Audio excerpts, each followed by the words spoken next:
right, ladies and gentlemen, welcome to another exciting episode of your show. That's right, it's the Kickout Crew. Want to thank everybody for the positive feedback from last week's episode. Hope you all enjoyed watching it on Premiere. I know I did. Ha! But yeah, I want to thank everybody for the feedback, the questions, comments, tweets, retweets, or whatever they call those things, posts. Uh, and all of that jazz. And hey, you can watch the videos exclusively on Premier Streaming Network. And this week, or yeah, it is this weekend. Don't forget to watch Starcast streaming all over Premier Streaming Network this weekend. So be sure to check that out. And I think that's a little bit of the intro. Before we get started, we definitely, as we are recording, the past couple days in the wrestling world has been quite a bit of a shitty thing. We learned of the passing of Terry Funk. I'm from the Texas Panhandle, around the Amarillo area. The Funks were legends. I mean, I have his fucking. I didn't go to his WrestleFest thing in Amarillo. I still have the fucking newspaper thing from it. So he was a very intricate part of wrestling worldwide. Many promotions, many great matches in those promotions, and you just hear other people talk about him, and I think you'll really get the gist of how important Terry Funk was to the past, the present, and definitely the future. And as we're recording today, we also heard of the passing of Wyndham Rotunda, otherwise known as Bray Wyatt. We're all kind of paid a little homage to him. It kind of hit us a little hard. Kind of obviously he wasn't done in the wrestling business, and that's kind of my bitch about the whole thing with life. Is like, man, he still had a lot of a story to tell. I mean, when he returned, this was like Stone Cold esque pops when he returned, and blew out that lantern, whatever pay per view that was, and kept every time he came out, massive cheers. You knew he was on the cusp of doing something really great. And that's the thing that kind of saddens me and pisses me off about the whole thing is he still had his story to tell and he didn't get to tell it. Same thing I feel about Eddie Guerrero, kind of feel about Bray and Brody for that matter too. But I just wanted to get that out of the way, open with it, and address it. We're all heartbroken as a wrestling family and as wrestling fans and friends and everything. And our condolences to their family and friends and their fans worldwide. And that's all I really got. If you guys want to chime in, go for it. He was only Also, 36. part of my, He was only 36, man. yeah, it's sad. And Especially the way like what was the last he was. match he did? Was it the Mount Dew match? Was it the last one he had? I think so. That was in February. Well, the vignettes and like this whole, Firefly Funhouse thing and like the cinematic match with Cena, like he was changing the game. Like there for a minute, there wasn't nothing like this, He was changing the game for sure. Well, I mean, you guys know I'm a big fan. I hang out in this funhouse, not just for no reason whatsoever. I am a fan of him. This just happened literally a half hour before we found out about it. I mean, about a half hour before we hit record. So we haven't really it really hasn't hit us set in yet. And again, it with Terry Funk, it is sad that he passed, but an 80-year-old man passing is sad but not tragic. A 36-year-old man is tragic. He has, like James said, he has not lived yet enough. I know he recently remarried not that long ago, and he yeah. I mean, his dad's the one that let everybody know. His dad's fine. I'm just Bo Dallas and his brother. Like, I'm a little lost for words. Apologize for that, but who knows if Bo Dallas was gonna, I mean, he was kind of getting into his prime there. Obviously, there were some starts and stops with Vince and everything, but I mean, he never like lost love with the fans, No, he was well liked for sure, and people, every character he's done, he's done a great job. Everyone he's done has been over. Yeah, so that's all I have about that. Anybody else? Yeah. No, I mean, to me, I think Bray Wyatt, he was one of my favorites. So this definitely sucks. I was excited about him coming back. I was hoping he was coming back soon, and get to see whatever creative mind he has going. And that's one thing he had. He had a creative mind. He did everything from the Fiend to the Swamp Guy. He did all of it, and he did amazing at everything that he did. Everything he touched turned into gold.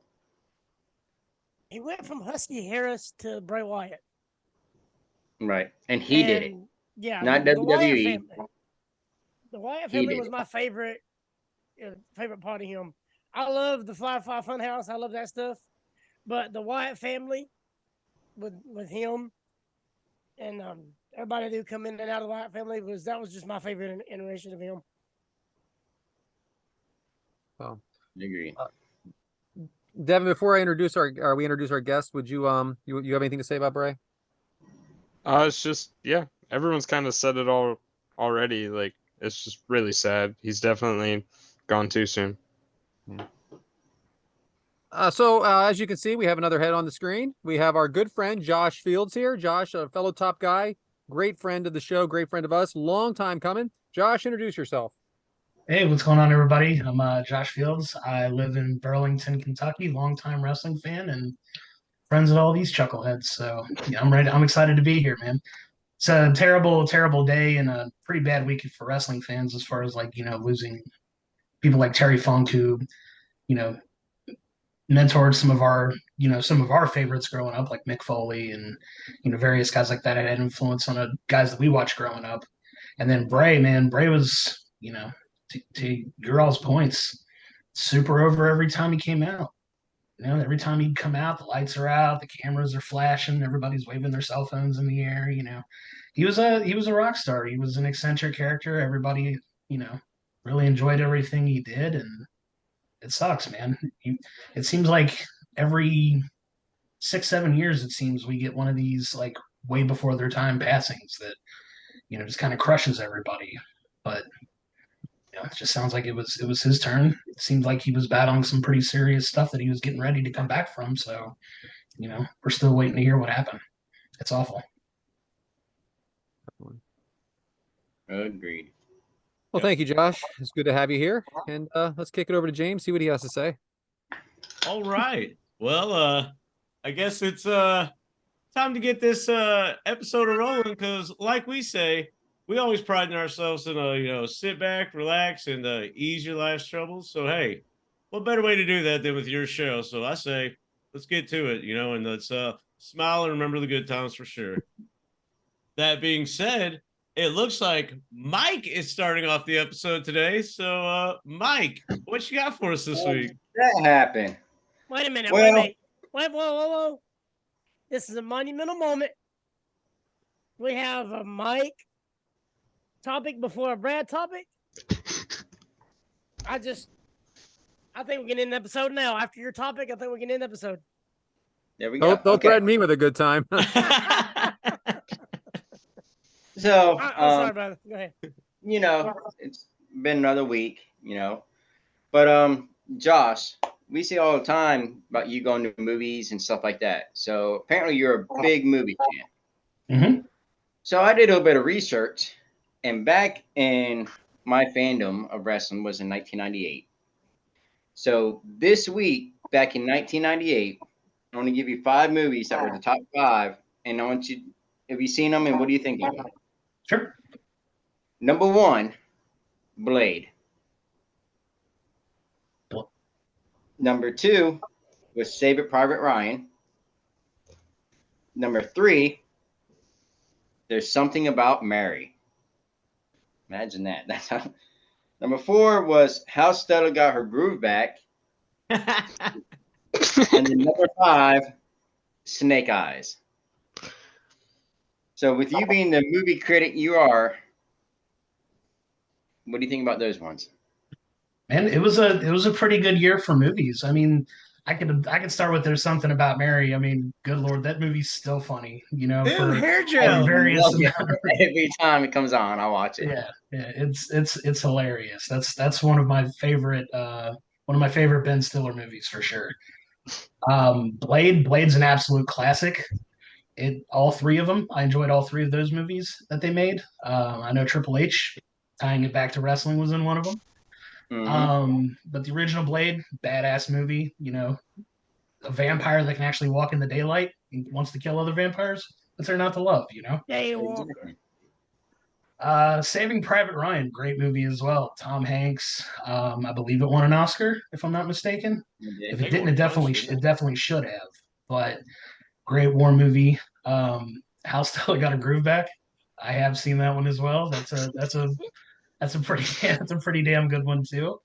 And then Snake Eyes. I can't remember if I've seen that one or not. Is that Nicolas Cage? I think so. I think that's the one with the Nicolas Cage in it. How much We didn't do that research much do you think? research. Yeah, how much research do you think Mike did, right? I wasn't going that depth in it. Mm-hmm. I like how Mike's topics are always like, hey, we're gonna talk about like 10 separate things. Like every time. We're talking about movies. One topic, movies. Nah, man, I'm obsessed with movies. So what is it that got you into movies like you do? Because like I mean you're going to see everything from Ninja Turtles to Barbie to I mean you're watching it all. So it is, man. It's just something about the experience, man. Like one of my favorite outlets is to just go sit in a dark theater for 2 to 3 hours and just kind of forget about things. The movie doesn't always have to be good. I've seen my fair share of awful, terrible things that I wish I could have gotten my time back for, but I still love the experience. You know what I mean? There's just something about it. I don't stream movies at home too much. I'd much rather go see them in theaters. You know what I mean? It's about the experience. I think movies are meant to be seen on a bigger screen. Look, Josh is a Barbie girl in a Barbie world. Leave him alone. I am enough. Thank you very much. And you can Oppenheimer your way right out of here on that one. yeah, I do stream a lot of the movies, but the one thing I do is Marvel movies. Me and my son, we go see them all. So whether it's Avengers, Spider-Man, the weekend they come out, we're going to the movies, and that's one of the things that we do. We've been doing it for years. So I mean, I get that experience. What is your all-time number one movie? Ooh, that's a good one. All-time number one. It's varied from year to year, right? So I'd say there's kind of like a 1A and 1B, and they're two pretty diametrically opposed movies. So one of my favorite all-time movies is Friday, believe it or not. Love the movie Friday. I could watch that anytime it comes on. I laugh. I still laugh like it's the first time I've seen it. Fantastic movie. The other one, like I said, diametrically opposed, Lord of the Rings, Return of the King. Fantastic movie. Great ending to that original trilogy, and it's one of the best movies ever made, in my opinion. Okay. Now, worst movie you ever seen? Ooh, there was a movie that I watched at some point in the pandemic called Green Knight. I don't know if you've ever heard of it. The movie was absolute dog shit. I thought it was going to be a lot better than it was, and it was probably 2 hours of my life I'll never get back. I was kind of hoping you would say Varsity Blues on that one. You fuck off. Hell no. Hell no. You go to hell for that, Mike Whitaker. I'll rate that a 10. I know, just a fuck with That's James. a 10. Shout out Megan Nelson. That's a 10. That's pretty much what I got this week. I just want to, get more into Josh and his hobby that he likes to do. So, Love it. Is it time for Mike's Meat Minute? I know we. Sure. You're trying to get Brad all the way out of this outline. That's what we should start hot with Mike and end with Brad. But I'm good. That's all you got for us. Well, hey, thanks for the little Q&A with Josh. Liked hearing Josh and not you, so that was real fun. No, I'm kidding. I'm kidding. But we're gonna keep the laughs going with Brad. So, Brad, what you got for us this week? So I get home from work. Monday it was late. Tuesday it's late. Wednesday it's always late. Monday, Tuesday, and Wednesday. And my wife, I'm half listening. I'm half not listening, honestly. And she said something about Lotus is getting up at 4:30 in the morning to drive to the Jersey Shore so that her and her friend could watch the sunrise. I'm not even paying attention. It just goes right over my head. I'm like, yeah, whatever. I don't care. Can we please put on the shows? Like, can I have a drink? Like, what are we talking about here? So, well, guess what? 4:30 comes, and I hear the door slam downstairs, and the dog starts barking. I'm like, so I'm like, what the heck? Oh, yeah, she's leaving. Fine. I go back to sleep. 5 minutes later, the phone rings, and it's Lotus calling my wife because she went to her friend's house and her friend won't come to the door. Yeah, I don't figure. A freaking teenager doesn't come to the door at 4:30 in the morning. She wants to know what she's supposed to do. How about you come the fuck home? What exactly are you calling her for? That's too easy, Brad. You know that's the easy.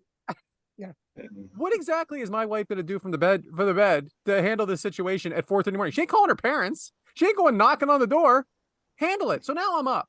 And now it's 4:30. Now it's 5:30. Now it's 6:30. By the way, she came to the door a minute later, and she came out, and they went, and they did drive to the store, and they were back before I even left for work.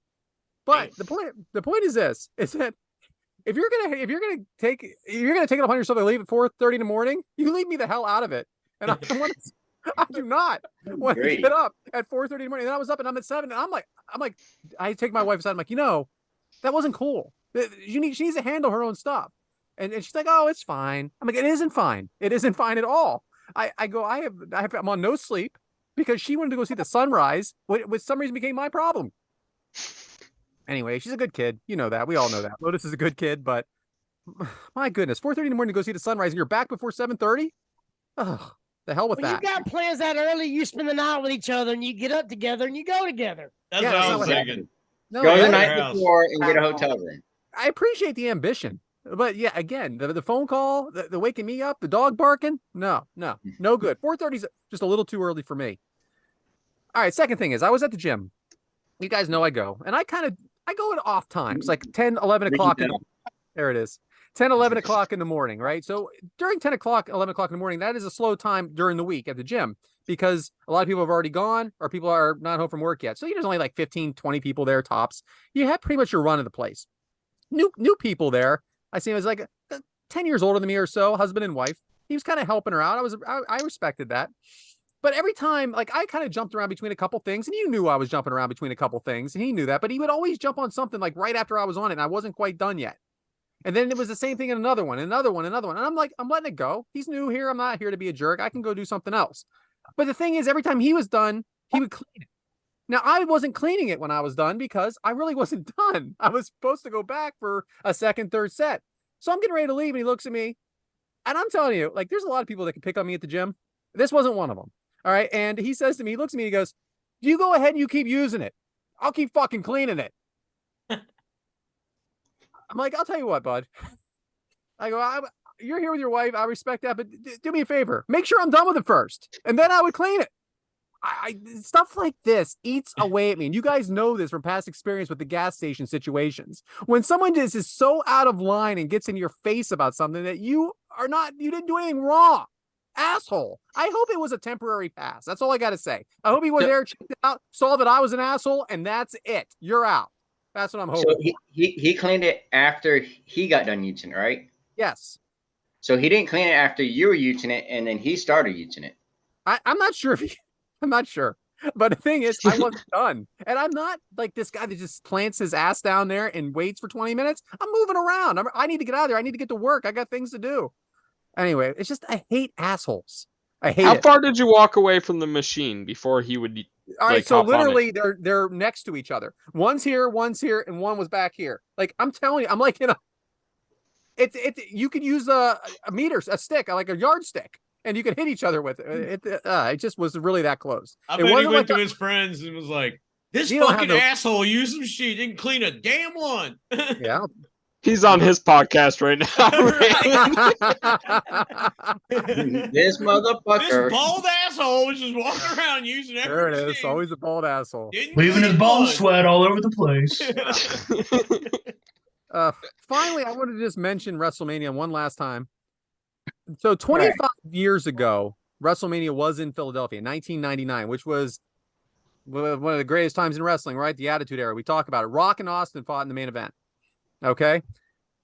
That WrestleMania made a total ticket sales of 276,000 tickets were sold for $1,437,050. Now I know the 25 years is a long time, but man, how things have changed when now we have the record-breaking gate of well over 90. We don't even know what it is. We just know what the first day was of 90,000 tickets sold for over $22 million or whatever it is. What a difference what a difference the WWE is compared to what it was in 1999. Unbelievable. When did it become this? When did sporting events become this crazy? Right. That's So insane. just to think and put it in perspective like that, though, that was one of the hottest times in $2 wrestling, and million. they made less than $1.5 million at the gate. And I guarantee you, they have a couple of sponsor matches that they're getting $1 to $2, $3 million for just one match for like Snickers or Mountain Dew or some shit like that. Yeah, and yeah, he'll be in it. Yeah, yeah. He's been in 2 of them, right? He was in the Pitch He was black. Bray man. Wyatt's last opponent. Yeah. yeah. Wasn't he in some Mountain Dew, the orange Yeah, one?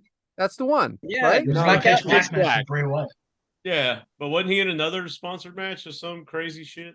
Oh, He just just Slim won that Jim. Slim Jim battle. Slim Jim just happened. I mean, I don't remember if there was a third, but anyway, amazing. Back to you, James. Yeah. Nice. Well, speaking of financial stuff, is it time to talk about our first match? Oh, it's weird. We're doing this right after I talk. We didn't even do today's agenda. Oh. Well, Brad, what is today's agenda? So, Josh picked 2 matches for us today. So they are Money in the Bank themed matches picked by our good friend Josh Fields. We'll find out a little bit more later in the episode of why he picked these matches. Well, actually, pretty quick here for one of them. And that's really all today's agenda is that our guest picked the matches. All right. Well, That was easy. glad that made the outline. Our Thank guest God we picked went to the me on matches. that, huh? Well, here comes the money, since we're talking about all that stuff. And what match is it? Oh, it is Money in the Bank ladder match from WrestleMania 23. It took place April 1st, 2007 in Ford Field in Detroit, Michigan. Where am I at here? It had an attendance of 80,103. It had a buy rate of 1.2 million.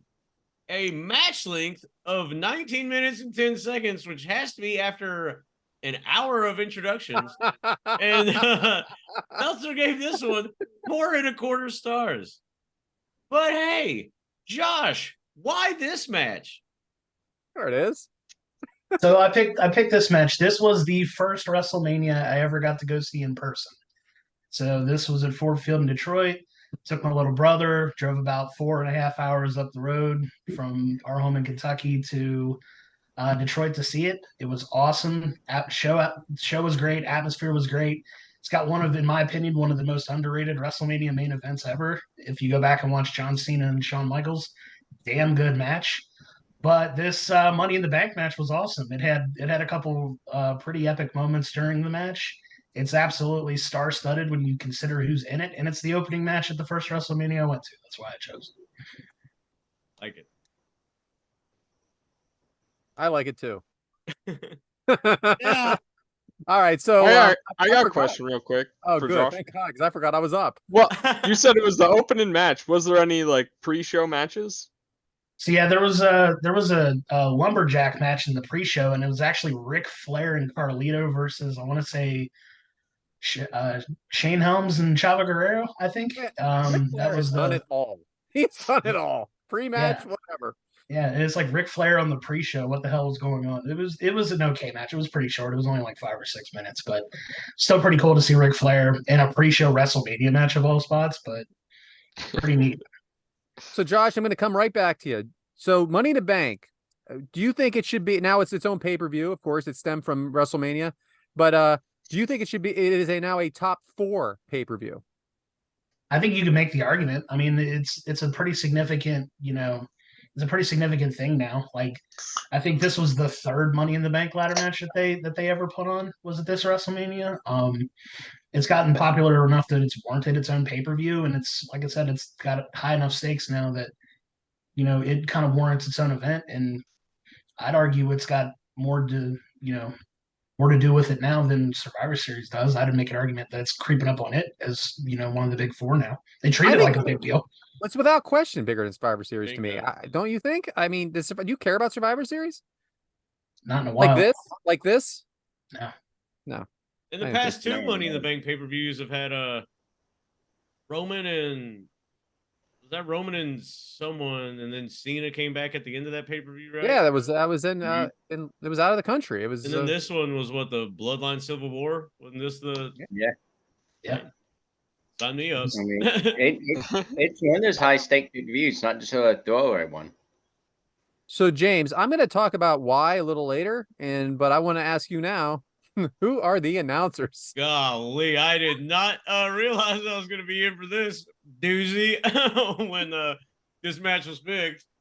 But boy, Brad, I'm glad you asked, and pull out the fucking Rolodex on this one, because we have John Bradshaw Layfield, we have Jerry the King Lawler, we have good old JR Jim Ross, we have Taz, we have Michael Cole, and oh my God, we have Joey Styles. Unbelievable, but all right. Good job, James. And Pull they out the talk about Rolodex. it. All right, Mike, let's talk about Jeff Hardy. He had his entrance here. Mike, is it possible to make Jeff Hardy a heel? No, Why is that? he's too much of a fan favorite. No matter what he does, I mean, maybe if he really tried, he could. But back in this time, I don't think it was possible to turn him heel. I agree.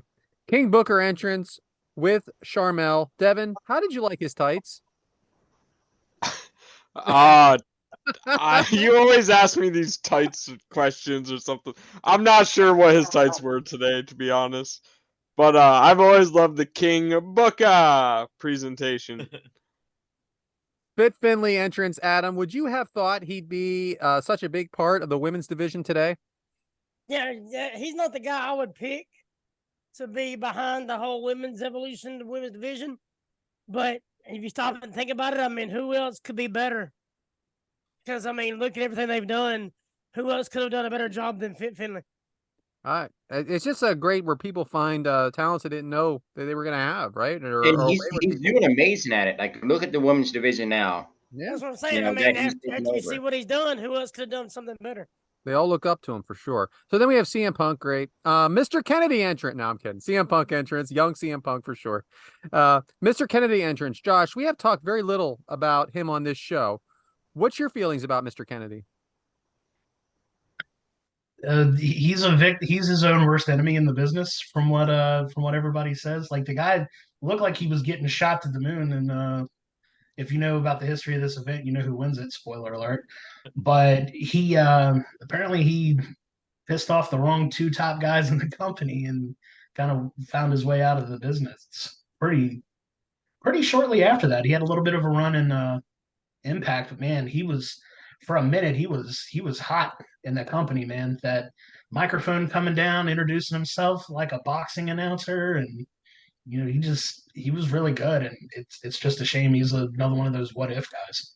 Full of charisma for sure. And he had it. Like, he had it. Like, the ring work, the mic work. Like, he had everything there was to become a big superstar. Yeah, for sure. So then we have a Matt Hardy entrance. James, both brothers in the same match. What were your expectations when you see this? I kind of guessed. Well, granted, I wasn't watching around this time, but I was assuming that neither one of them were going to win. And I knew there was going to be that one-on-one spot where they, battle each other. They were going to team up at one point and then punch each other at one point and probably not win. That's kind of what I thought. For sure. Randy Orton coming out to different music. That was something to see. Then we have Edge's entrance, which is always great to see. Devin, who would you have thought was the favorite in this match? Honestly, I would have thought Edge. He went in like 2 years ago, and he's the ultimate opportunist. Edge is just he's always up there. But I also had a feeling that CM Punk could have been the one. They had a lot of hype around him being the first ever person from ECW to be at WrestleMania. Oh, I was just about to ask you that, Devin. You have it Sorry. But so yeah, I feel like either one of those two, Edge or CM Punk, was who it seemed to be, and who the crowd was honestly behind. Adam, what's your strategy as an in-ring performer for a match like this? Don't die. Don't get hit hard way. As Yeah. an in-ring performer. There's really no strategy to this. I mean, just it's 8 guys. I mean, how do you strategize with 8 people in ladders? Don't know. I don't It's know. insane, man. Everyone's slugging it out early. Finley off the top rope onto everyone. Edge goes for the briefcase, broken up. Orton and Finley fall off the ladder onto their feet. Josh, are you trying to make this difficult for me as someone that is trying to be a stenographer here? How hard is this to cover a match? When there's a lot of shit going on, it's difficult to plot to write it down and beat for beat. But yeah, these My matches are goodness. chaos. Oh, my goodness, Josh. I was like this. You're welcome. Pause. Kennedy pushes Jeff Hardy off the ladder. Then there's a step ladder, and it's being used as a weapon. James, let me ask you a question I'm going to get back to the Hardys with you. Do you think this match is tailor-made for them because of their past with it?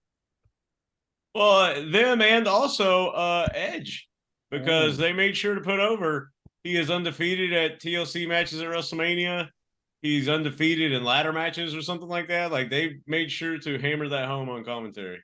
You know, it's funny though. I don't think of Edge in ladder matches unless he's with Christian. Not at all. Yeah, exactly. Like, you think of the Hardys in ladders and shit. I'm still looking for the Dudleys right here. Right. Yeah, shout out Bully Ray. That's 3 times last week we talked about him, by the way. Kennedy pushes Jeff Hardy off the ladder. Like I said before, because I already read that part. Booker T cleaning house, and we have CM Punk bleeding very early. Mike, without knowing who already won, who would you as a child be rooting for? Around this time, as a child, or around this time, because I wasn't a child on Let's this just time. say you were 12 years old. A 12-year-old Mike, huh? With his big glass of Mountain Dew. What about Randy Orton? Why? Because, I mean, it's Randy Orton. Randy Orton was a big-time star here. He was getting up there. I mean, he's done, I think by then, he already won the title a couple times by then. Right. I'd like that answer. Yes. Your notes. You actually have the words Booker T cleaning the house in your notes? Yeah. That's what I have on mine. Man, I'll tell you. Booker T cleaning house, baby. All right, we have a spinneroonie by Booker, side effect by Hardy. The Hardys are now working together, and Finley is getting very physical, very, very physical. Hardy's hard on the ladder now, and that was a hell of a spot. Kennedy off the top onto the ladder. It looked pretty rough, right, Devyn? Oh yeah, it definitely did. But Adam, how bad does this actually hurt going through ladders like this? I know they're gimmick ladders to a point, but seriously, it's still not a freaking pillow. Well, landing on them is worse than going through them, I promise you. And if you'll listen to that spot, he hit his head on it. He legit hit his head. And then Jeff Hardy comes up behind him and does a swanton and lands flat on him. I mean, really. Yeah, it does look pretty ugly when because you can see him just hit his head and he kind of grabs it and like, well, gotta lay down. It's just a grown man's gonna jump on me. You know? I think they called that the Kenton right here. So Devyn, called it. Devyn, we're doing a lot of Fit Finley talk. Who did he face at next year's WrestleMania? So actually, at next year's Mania, at the first match on the show, he would be facing the person who's on commentary, JBL, in a Belfast brawl. Belfast it is. All right. So The delayed laugh is always the best. Hardys are Home Depot experts. Okay, that was a line. Thank you, Jim Ross. Both Hardys going for the briefcase, fighting it out. Josh, can you believe these two are still doing this today? It's unbelievable, man. Like the fact that Jeff Hardy for the most part's never had like a really, really big injury ever is insane considering all the crazy shit he's done. Do you see Darby Allin making it 30 years down the road? No.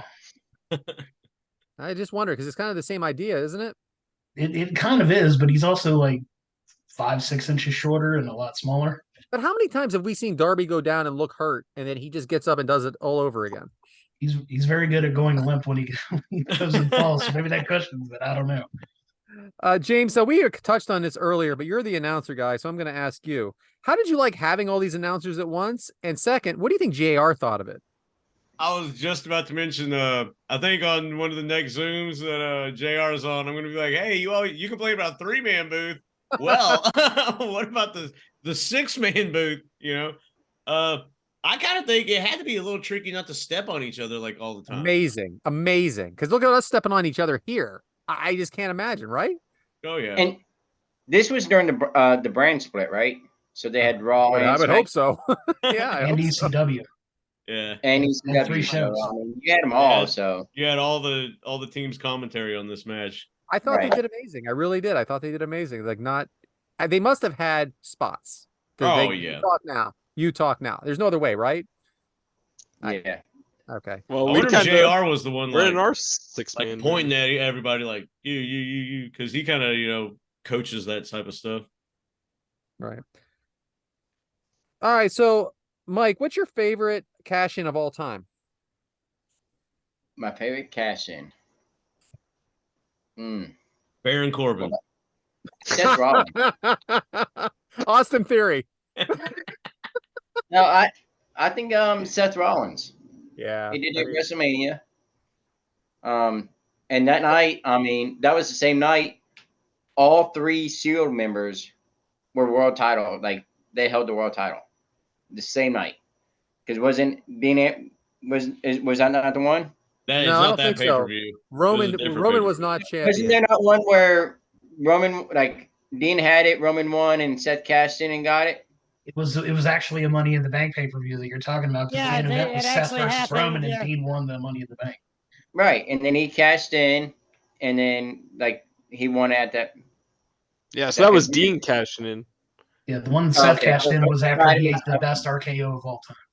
Yeah, Okay, Seth yeah, cashed so I in at that missed WrestleMania. Then That the was very amazing. very next is when him and Dean are going head to head for the ladder Okay, match. so I had it mixed up a little bit, but that's where I was getting at, was that one pay-per-view where all 3 Shield members had it because of the cash in. I still love Dolph Ziggler though. Yeah, I love Ziggler. Yeah, Dolph Ziggler was Dolph Ziggler was hot though. And you can hear about that in the When he came out- archives. Most Yeah, definitely. when he hear that came in the out, that crowd popped big. Definitely. So we have a spear frenzy. Edge's first one was pretty good when Mason Man come to the top of the ramp. Yeah. I feel That like was a people good one still didn't too, know what man. that was. I feel like they didn't know what it was then, which is what makes that one so special. What about Randy Orton? Then he hands it to Triple H and ring the bell. That one hurt. That was Daniel That one Bryan. I didn't like that one at all. So we have a spear frenzy by Edge. CM Punk leapfrogs the last spear. Very impressive. Punk wearing the ladder. Spear to the ladder by Edge. Knocks down a few people. Devyn, is Finlay the odd man out here, or was he getting a huge push at the time? He might seem like the odd man out because he's a little older and he's the brute of them all, but that's just that he's playing his role. He's the brute, the badass, the one who's gonna keep fighting, and the one who is like comfortable using all of these weapons. Yeah. Adam, I got a question about Finn. And I'm going to go off subject a little bit. No Can way. you imagine if Finn in his prime against Sheamus right now? What kind of match that right there would be? I mean, it would be like a match that Sheamus has now, a brutal match, like Yeah, it'd be slapping like each other, him and beating each Gunther. other, beef on beef. And it would come out from both of them. Yeah, it would be good. Man meat slapping man meat. Man meat it is. And let's get freaking some Thrillbilly in there while we're at it, huh? So Adam, how long should a match like this actually be? Well, so that's the thing. When you have 8 men, if it's only 10 minutes, what can you do in 10 minutes with 8 guys? So you got to go at least 20 to 25 Right. with 8 guys, and then you got all the people coming down, Stromel interfering, all the other stuff happening. No, you ain't talked about yet. So It's okay. I don't even know if I'm going to. So we know I missed stuff. Orton pushes Edge off the ladder out of the ring. Face first suplex by Jeff Hardy to Orton. Josh, so let's not talk about the actual Money in the Bank pay-per-view itself. Let's not talk about the actual Royal Rumble pay-per-view itself. Let's talk about the matches inside of that. What's better, the Battle Royal match or the ladder match at Money in the Bank? Are you asking specifically the Royal Rumble itself, or are you asking about? I'm talking about the Royal Rumble, but let's not talk about the whole pay-per-view and your excitement leading up to it. Let's talk about the actual match, the Battle Royal in it. And let's talk about not necessarily the Money in the Bank pay-per-view, but the ladder match for the Money in the Bank. Yeah, that's actually a pretty good question, because I mean, you go into a ladder match knowing that it's going to be like a car crash, right? It's just going to be guys just throwing themselves everywhere. You typically get one or two super athletic guys that like to fly around and probably go through the ladder at some point, go through a table, do some crazy shit that they try to one up each other. But I'm always had a soft spot for the Royal Rumble. I always have. The match itself, you never know who's going to show up. It's always the like somebody coming back is, who's actually going to win. You think and then they like to swerve you every once in a while. Sometimes it's the pretty obvious one, but overall, it's, in my opinion, the Royal Rumble is the best match of the year. It's the match I look forward to the most every year. Yeah, I know. But the actual match itself sucks. You know what I mean? Like the wrestling, I mean. Like, that's what I'm getting at. It's all about who wins and who's going to be there, right? You didn't ask about work rate, Brad. I know. I have my own ideas in my head. I hear voices in them, too. Oh, speaking of, never mind. We're not on here. Crazy Jeff Hardy off the top of the ladder onto Edge. Absolutely incredible. Now, of course, James, this was planned, but is this insanity or what? Well, I do like how on commentary they're like, just grab the briefcase and you win. And he turns around like, hey. It's like, yeah, Jeff going Jeff. Jeff going to Jeff. So look at that picture right there. It's insane. Oh yeah. I bet it hurt. I bet Edge's position, I bet that sucked complete ass. Like, just lay on that and like you're gonna take the brunt of being crushed on that ladder and then crushed on the ground. Like, maybe JR put a little more cheese on his Whopper or whatever he says. So that's a good point, James. Edge gets stretchered out after this, and he does not come back. So, Mike, is that a work or a shoot? It's hard because honestly, when he got stretchered out, I figured he was going to come back right at the end and be the one that win it. So, I mean, it could just be a way for them to take somebody else out of it. Just one less person. Yeah. Because, obviously I don't remember the specifics of the time. I may have been watching at the time, but it was a long time ago, and I don't remember. Go ahead, Devyn. Wasn't this the time Matt and Edge had their beef? Like their real life heat going on? No, that was a couple years before this, in 2005. But Edge would not be the one to win this match, but he would be the one to cash in the briefcase. Go ahead, Josh. You have something to say? Right? No, I was agreeing with Devyn. Devyn always has the facts. We just speculate. So how do you get the briefcase? And for some reference here, this is actually the first 8-man Money in the Bank match because the first 2 were only 6. So they added 2 guys here. So and Brian, he might know this one. How did Edge get the briefcase? Because we know what happened with Mr. Kennedy, but I know how. I figured. We haven't got to the finish yet. Yeah, let's hold up. So, all right, RKO party by Orton, a trio of them, if you will. RKO off the ladder from Orton to Punk. Bookend from Booker to Orton. This is extreme, Devyn, but like, is it too extreme?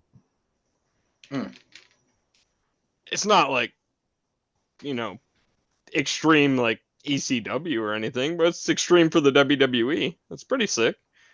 It's good moves. It's big pops off the big weapons. Why did you think CM Punk was going to win? He was over with me at the time. I was a huge CM Punk fan when I was I was only like 10 years old at this time. So shut up. I was watching ECW every single week, and CM Punk was my guy. ECW guy in there, so that would have made a lot of sense for an ECW guy to win it, then turn around and cash in on a WWE title. Yeah, I thought it could have been his way to move on to the other 2 shows. So we have Hardy and Booker slugging it out. Booker comes out to I'm sorry. Booker comes out, but then he gets an act of chivalry because of Sharmell. So what a Southern gentleman, right, Adam? Took me a second to put that one all together. Exactly. I love how Booker T saved his life. Matt Hardy was gonna give her the twist of fate. JBL was making some awesome comments on commentary during that too. Gonna leave it. Check it out on the Peacock or the network, wherever you watch that stuff. There's some awesome quotes right there. Twist of fate by Hardy to Booker. Finley tips the ladder hard, flat on his back off the ladder. I mean, it was just unbelievable. Celtic cross onto the ladder to Hardy. Both look hurt. Josh, do you think future participants of the Money in the Bank ladder match are scared after watching this? Probably. I would say they're more scared after seeing what happened to Joey Mercury, but that's neither here nor there. But I mean, these types of matches, to Adam's point, it sucks landing on them. So I mean, you want to be in a high profile match like that where you can get a championship opportunity, right? If there's stakes in it, you're gonna sign up every time. Hornswoggle in the ring now. Climbing the ladder for Finley, because they're obviously together on this. Kennedy face to face with Swoggle on the ladder. Swoggle punches Kennedy. Kennedy with Swoggle. The plunge off the top of the ladder. James, how about the crowd? What a bunch of sick fuckers, huh? As God is my witness, he is broken in half. I thought he killed that old Dylan right there. Like quarters, but half a work. We do have to mention, like, when Swoggle punched him, huge pop. That was hilarious. But yeah, that move when he puts him on his shoulders and flips off, I was like, how did he not crush him? Like, I was looking to see the magic when the referees went around to him in the corner because I was like, he's dead. He's dead. Unbelievable, really. Unbelievable. Oh, man. Finley with a ladder to Kennedy. CM Punk drop kicks the ladder. The crowd behind Punk yet, Mike, or no? Is it like, are they quite there with him yet? I don't think quite yet, but they're getting close. He's getting up there in it. Yeah. Punk knocks Kennedy off, but Kennedy hits Punk with the ladder. Mr. Kennedy now is up on the top and wins the match. I mean, it kind of abruptly happens to me. I thought that it was like, I could have used a few more minutes, honestly. But he wins the match and gets the Money in the Bank. Devyn, how did this work out for him, though? Did not work out well. Like I said earlier, he would end up losing it to Edge a couple months later, actually. Then Edge would be the one to cash it in and become the champion. Did he lose it in court like Otis? It's the same thing, right? Did we ever get an explanation of why Otis lost that? Because he lost that court case to Miz. I know, but he wasn't hurt or anything, right? No. No, I think Vince McMahon booked himself into a corner like, I want him to win it. The worm, I want him to win it. And then he does. And it's like, well, fuck. What do we do now?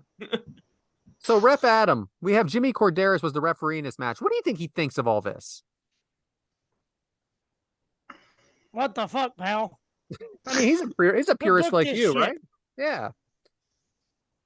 It's not the first one he's a part of. I bet when it was all first brought up, he was like, how the hell are we going to pull this off? But he always seems like a nice guy to me, Adam, but he seems serious. And I just 100%, yeah. Mm-hmm. Yeah, I don't think he's got the sense of humor like Kyoto does. Mm-hmm. But he comes off more serious, just like WCW ref that does the money bag. Nick Patrick? Yeah. Money bag. Nick Patrick does. He comes off a little bit more serious to me. I'm telling you what, I'm really enjoying his show out of nowhere, though. He's come a long way since he first started. He's having a good time with Casio. But yeah, I hear you. I just think Corderas, this seems like something that would be kind of like, well, I mean, I guess you're getting paid, right? Oh yeah, just to stand there and get ladders out of the way? Shoot, yeah. All right, guys. That's the match. Let me ask you one more question, Josh. What was the feeling in the building when Dr. Kennedy, Mr. Kennedy won? It was a pretty big pop, man. That spot that James popped for too with Hornswoggle was probably top 2 or 3 pop of the night. Believe it or not, that place was losing their shit. It was pretty funny. Little side note. Love that shit, man. They love that shit. Yeah. I mean, they love the comedy and Hornswoggle's comedy. Anyway, James, that'll do it, man. Long one, and we got another one ahead of us. Well, before we move on, I have a question for Devyn. Devyn, do you have the names of all the participants in that match? I do not. Nope. Son of a bitch. Brad, do you happen to have all the names? Are the people we just talked about? Yeah. Mr. Kennedy, Randy Orton, Booker T, the Hardys, Edge. Is there something I didn't talk about? Oh, we Punk. said 8, 8, 8, 8, 8 the whole CM match. Punk. CM Punk. How many is that? 6. at Matt, 7. Jeff Hardy. I got them.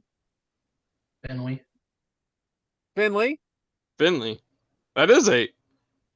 The That's commentators 7. kept saying 7. What are we There was doing? 8 on the picture, bro. I put up there. We I'm kept saying confused. 8. Commentary kept saying 7. So I just wanted to get a. Yeah, there's 8. I'll be damned. I'll be I damned. will be damned. We Well, that's blame Jim Ross on that one. Let's ask Jim Ross. I'll tell you what. Right? You ask Hey, him, WrestleMania 23. I'll piss him off. I'll say, you know what?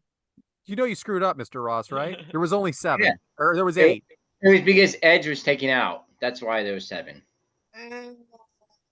So, in a match with multiple participants like that, like well over 3, do you think you need as many commentators per, performers?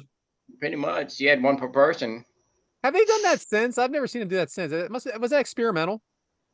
Well, because they had people through all 3 brands were in that match. So Yeah, it's a great idea. It was a great also idea. an- Nice try. It was also an era when you had Raw only pay-per-views, SmackDown only pay-per-views, that type of thing. Which I So hate, they by the were- way. I hate it. So in that case, would you not do one commentary person per brand instead of having everybody on there? Would that I not mean, make they more sense? obviously had their spots to talk. No one talked over each other, so they did what they had to do right. I mean, they're doing better than what we it was do. smooth. It every was week. very smooth. I mean, I can't do it. Let me ask you this: would have been more fun if each one of them picked the guy to root for and called commentary that way? Yes, that would have been awesome. That'll do it. James, well, with a match like that, boy, I would love some good food to eat. So, Mike, what you got for us this week on an early edition of Mike's Meat Minute? happy hour. Happy hour. There we go. Today I am going to do Italian sliders. What you need for this one is A gabagool. 12-pack roll of your King Hawaiian rolls, 7 ounces of salami, 7 ounces of pastrami. How the hell you say that? 7 ounces of pepperoni, sandwich size pepperoni, that is. You need some mozzarella cheese, Swiss cheese, and provolone cheese. Cheese.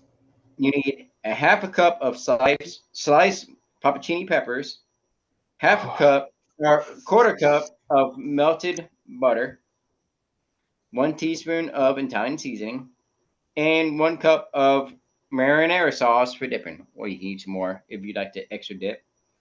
Then you need some olives and pickles for serving. What you want to do is preheat your oven to 350 degrees. Put in a 9 and 13-inch pan. You put your sliced rolls, put the bottom half on the bottom, and then you layer it with your salami, pastrami, pepperoni evenly across the rolls. Lay your mozzarella, Swiss, and provolone cheese on top of that. Spread your pepperoni peppers over the cheese. Place the top of the rolls on top of it to make your sandwiches. Mix the Italian seasoning into the melted butter and spread that over the rolls. Cover with tin foil and make sure you have a tent, like little perchy thingy, so the rolls don't touch the foil. Bake for 15 minutes. Do what? Nothing. Oh. Bake for 15 minutes, then uncover and put in for another 10 minutes. Serve with marinara sauce, olives, and pickles. Damn, that looks good, Mike. Really does. Does look That- good. Is that your Mine photo, won't Mike? look Is like that, that. from you making it? Yeah. Sure. I made the photo and sent it to Ryan. Hey, you don't have plates like that. Especially, why are you wasting 3 plates? What are you doing? Looks like it'd be good for But no, football. I have. These are actually pretty good. They're nice, They look easy. You good. can do them like, have a little get together party, have them on the side. Great for something like that. I love Italian sandwiches. That's all. You gotta talk I'd wrestling add a right little now. capicola on I'm that. good. too. I love them. They look good. You don't have to get all mad, Mike. No, I'm good. Because now I can just get drunk for the rest of the night. Yes, please. All my shit's done. Let's just get through the match first. Gabagool. We don't want Mike to have a separate episode inside of the match. Josh knows. Yeah. Oh, I have some stories I can tell. I bet you have stories I don't remember. 2 words, Mike. Waffle House. That's all I gotta say. Yeah, Fucking thanks, waffle. Mike. Thanks, Adam. Yeah, thanks, Adam. You wanna go to Waffle House? No. Mike, you're drunk. All you're gonna do is pass out. Oh, Top guy week and shit right there. damn right. Oh man, let's keep this rolling on through. So hey, I'm not joshing you, but I guess Josh, you just muted yourself too. Hilarious. Okay. But hey, I guess it's your turn now. So Josh, what you got for us on your episode, your show? What do I have for us? You can talk about whatever. I just Brad comes up with those clever titles, and it always stumps our participants thinking they have to relate to it. But I always make it clear that it Yeah, doesn't like have to be that. But then it was always like, shout out to Bober and his bullet points. yeah, you get right, it. right. He went along with it, yeah, for sure. So there's actually kind of a theme in the 2 matches I picked this week. They're both matches I attended in person, right? So I've been to hundreds of independent WWE, WCW, ECW, AEW, just all kinds of wrestling shows over the years. Do you have a favorite match you've ever seen in person? Let me ask each of you that. Favorite match, and man, it's so Hangman hard. Page winning the belt. No, I'm kidding. I will Yeah, say when there it's was all a. out. I think we covered it. We may have covered it. The Double or Nothing 2021 triple threat. Omega, Orange Cassidy, and fuck me running. Pac. Is that what he goes by in AEW? Yeah. It was like low key sneaky good. I was not really pumped up for that main event. I hadn't really gotten the Orange Cassidy thing. And after that match, I was like, that son of a bitch has it figured out. Like when he puts his hands in his pockets, that's when he's the most powerful. Like it just flipped my whole the entertainment aspect of it really clicked with me. And I thought he was gonna beat Omega. Like the false finishes in that match were excellent. And I was there live, shout out to I'll just shout out it's a lot of people I was there with. Hell, Adam was there. Weren't you there? You were at that pay-per-view, weren't you?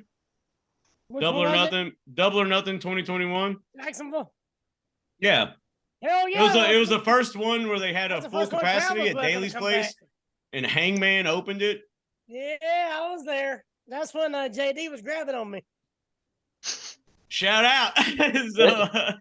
Was that the same weekend as Tony Schiavone shouting, "James, shut up, you're drunk"? Or That was that weekend, actually.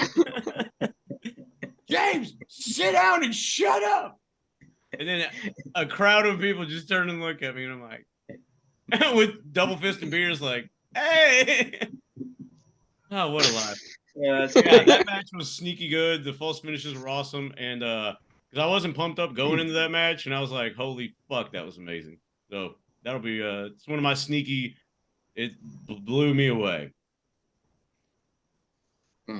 I gotta go recent because I look, I've seen a ton, but seeing just because we had Alex Kane on this show, being in person and seeing him win the championship was just, I mean, was it the most athletic match? Was it the most, there was no high fly, nothing like that. It wasn't like that. It was just, it just meant a lot to me because we had talked to him on this show, and to see him come out on top, and in that setting at the ECW arena, 2,300, whatever, or the whole crowd was behind him, and him to choke out Alexander Hammerstone like that was, I mean, it was a moment, and I loved it. Mine wasn't probably one of the greatest matches, but it's probably one of the most famous matches. Hulk Hogan came out and leg drop Macho Man. 96 That's what it Bastard Beach. But no, that's awesome, Mike, because that's just something you can say that not a lot of people can say, but that is a moment in history for sure. Right, and that that's the time where I was becoming a wrestling fan. So like that's Amazing. one of the reasons why I became a wrestling fan was because stuff like that. So but yeah, I'd say that's my favorite one. I've been a couple of all outs and a couple other ones here and there, but I think that right there would be my favorite one now. Oh man. 1B, the fucking that first all out we went to Top Guy weekend, the who was it? The Lucha Brothers and the Young Cucks, the Young Bucks in that cage match. That one was that was a good match. great You mean the new AEW World Champion? Oh, fuck off. Since they just beat FTR? By double submission of all things. But that was an amazing match, and me and Mike were there. We had floor seats. Shout out! And that was so sick when they jumped. I was really far away seats. Daniel Bryan and Adam Cole showed up. I mean, awesome. that was a great event itself too. I rewatched that on YouTube. Adam Cole and Bryan Danielson's debuts, and I was like, man, we were right there, like. Yeah. Turning to the entrance, like, oh my god! And I remember Brian coming out, and I jumped up, and the chairs we had were like bolted into the ground because I was jumping up when Brian came out, and I clipped one of the chairs, and everybody's standing up, so I just like bust and like lay across a bunch of the chairs. And Lauren and Megan, shout out, like, "Are you okay? Are you okay?" And I'm like, "Yeah, just really happy." And then turn back, like, "Yeah." But I did because I went to jump up and clipped one of the legs of the chairs and just fell. I went to SummerSlam last year in Nashville, and the Street Profits and the Usos was an amazing tag match. Shout out JD, Hoop. So that was amazing just to be there. No, that's awesome. That's another great one. Yeah. I went to SummerSlam 2018 when Roman finally beat Brock Lesnar. But the next night after on Raw, I also went to the Raw and the SmackDown. On Raw, Roman defended his title against Finn Balor. In that match, Braun Strowman threatened to cash in his title, and then the entire Shield reunited and triple powerbombed Braun through the table. And being there live to see the Shield reunite was awesome. And Finn Balor's abs, you got to see those in person. True. Don't lie, that dude has like a 27 pack, like just stacked like all the way down. Yeah. Like, fuck, dude. He's got like 0% his abs are body damn fat. superstar of their own. Me too. They're just hibernating. So what's yours, Josh? It's actually a match you guys have covered. It's the North American title ladder match from Takeover New Orleans. Yeah, I cannot exaggerate when I say that's one of the loudest arena pops I've ever heard in my life during that match. I had a friend that was watching the show text me and said, "Is it really as loud as it sounds on the live broadcast?" That crowd was insane. Popped like crazy when Adam Cole won. It was a hell of a match. Yeah, NXT at that time must have been awesome. Oh, you can see that in the archives. Yeah, and that was like my first question for you in the next match. Great topic, Josh. That was good, man. Thanks. And before we get to the next one, I do got one other thing. We had a little contest on Twitter for the Kickout Crew. And did I win? We had a winner for a t-shirt. It was very hard because so many people did not participate in it. Whoa, way to sell it, Mike. Yeah. Out of the thousands of entries, we had and the millions watching at home. It was our man at the Zipro Codes, Ben Jones. Woo! Can't wait to see how much it costs to ship it there. Yeah. So expect your shirt in probably 2 to 3 months by the time it gets sent. It is on its way. We'll put it in a bottle and throw it out to sea. See if it makes it there. I'll message him right now So while he's having congratulations, Ben breakfast. Jones, and y'all stay tuned because we may have some more opportunities like that for you to Yeah. win a shirt or do something. We'll think of something. Ben's probably leaving for work right now. It's a good time to get him. Right. And you can get your he'll be the shirts at first one to listen to the show, so. angrylemonade.net. Just search Kickout Crew. That is angrylemonade.net. .net, not org. .net. Search Kickout Crew and you'll Org. find it. It's not the World Wildlife Federation. Org. I hope not. Contrary to popular belief Why the of what fuck is it some not people say, .com? it is .net. Yeah, .net. Kind of like Comcast. Go ahead. All right. Well, is it match 2 time? We have any more topics? Oh I shit, couldn't yeah, see. we do. Sorry, James couldn't can't see read. Hey, it's time to go to Adam. So Adam, what you got for us this week? All right, so as y'all guys know, I riffed. No. And Mike you. sells shirts. What a Richard. Go ahead. I'm kidding. Come on, man. Oh, fuck. You made Adam leave. What the There hell, it Brad? Are you or a loved one affected by Brad's comments? You are not alone. You may be entitled to compensation. What do we got to do to get him to talk again? What do I got to do, Adam? I'm sorry. You gotta watch one of his matches on YouTube. Be refed. No, What you makes gotta you shut the fuck up. All right, so Infinity Gauntlet was Pro South Wrestling last weekend. I refereed like 8 matches that one show. Oh yeah. So, it's on YouTube, and I'll be there again this Friday. And Spartan Wrestling Saturday, the next Saturday, New South.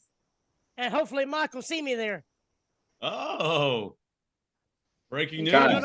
He's talking about coming hyping it up. So it's a family affair. And it's at the brewery too. That means you can't be drinking all of it. Yeah, you can, Mike. Brewery. Singing River Brewery? Brewery. I hope so. That's the best one. You had me at brewery. But we this goes back to what James was talking about the other day. We did a show at Spartan as we record this past Saturday for special needs people, for special needs adults. And they brought in like 4 or 5 different vans of special needs adults, and they had a blast. We did 4 matches. And this is the funny part.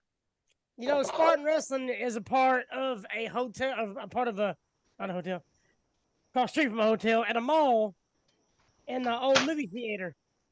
So they do 3 matches, intermission, and then main event. So we do the 3 matches, and then, 15-minute intermission. Everybody leaves, goes to the food court for 45 minutes. Everybody leaves, goes to the food court for no kidding. 45 minutes, they come back. We did 1 match. Time to go home. So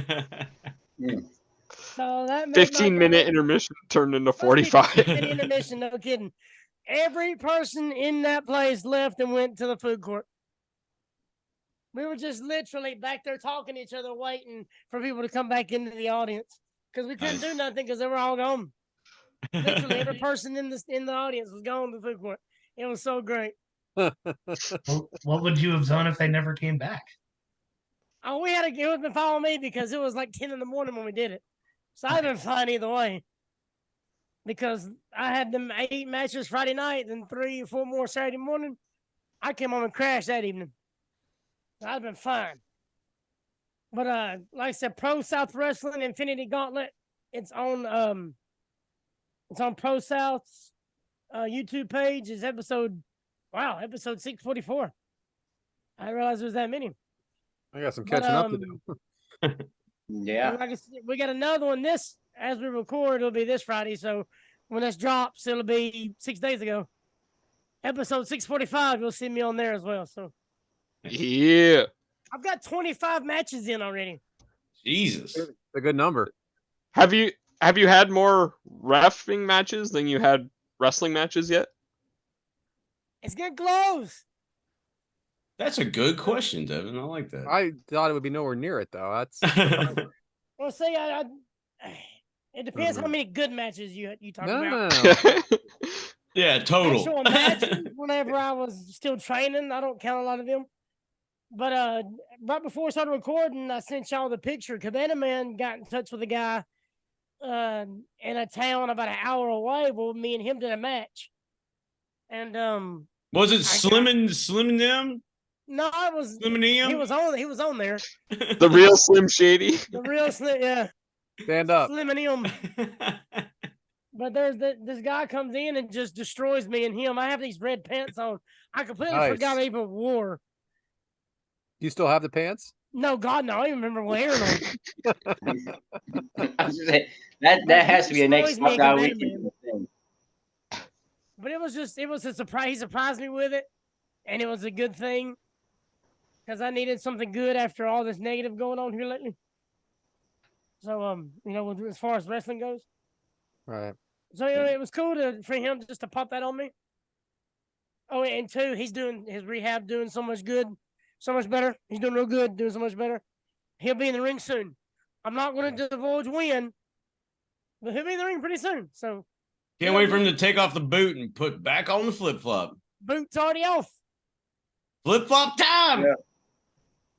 It's getting close. I'm not dropping a date, but you'll see. Nice. So, Rolando Perez, watch your ass, buddy. Yeah, he's coming for you. Go ahead, say it, James. Jackass. Nice. Watch his ass. What is it? 2 inches off the ground? Fucking Ooh. that dude. Free with his wrestling boots. What? Better watch your ass. Is that how you got to talk to him? Wow. Can't Sorry. wait for him to come. Hey, we can't wait for you to come on. Yeah, I know. He'll have to angle his camera way the fuck up. I know that for damn sure. Can't wait for him to meet you in person, James. We had it real close. We've met. Well, we haven't met, but I did stand right next to him. Right Brad next was to like- And you didn't say a Brad single was all thing like, to it. hey, Hello, fuck, Braden nah, Toon. man, nah. Yeah. Is this a work or a shoot? What I'm doing to Rolando? I don't know, but I ain't finding out in person. So, have y'all watched Heels on Stars? Yes, I've watched them all. I How need about stars. Dylan McQueen being on there a couple of times?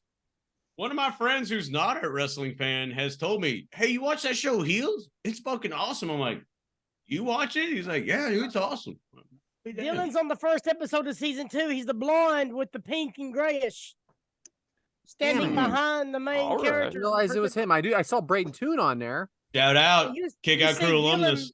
You see Dylan before Braden. When's Carmen Michael going to be on? Well, it ain't yet. I'm looking. No, he ain't on there yet. It's coming up, though. Yeah. All right. All right. Well, are you done? Like, what the fuck? Well, I would have been done sooner if you wouldn't have cut me off, asshole.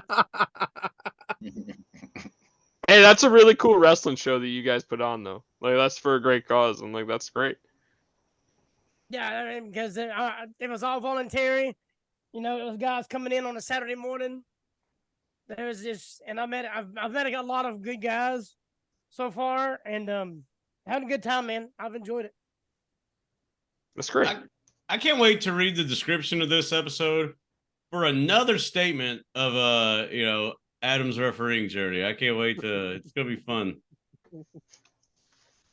24 matches and counting. What did the t-shirt salesman say to the ref? It must be episode 72. Oh. Ooh.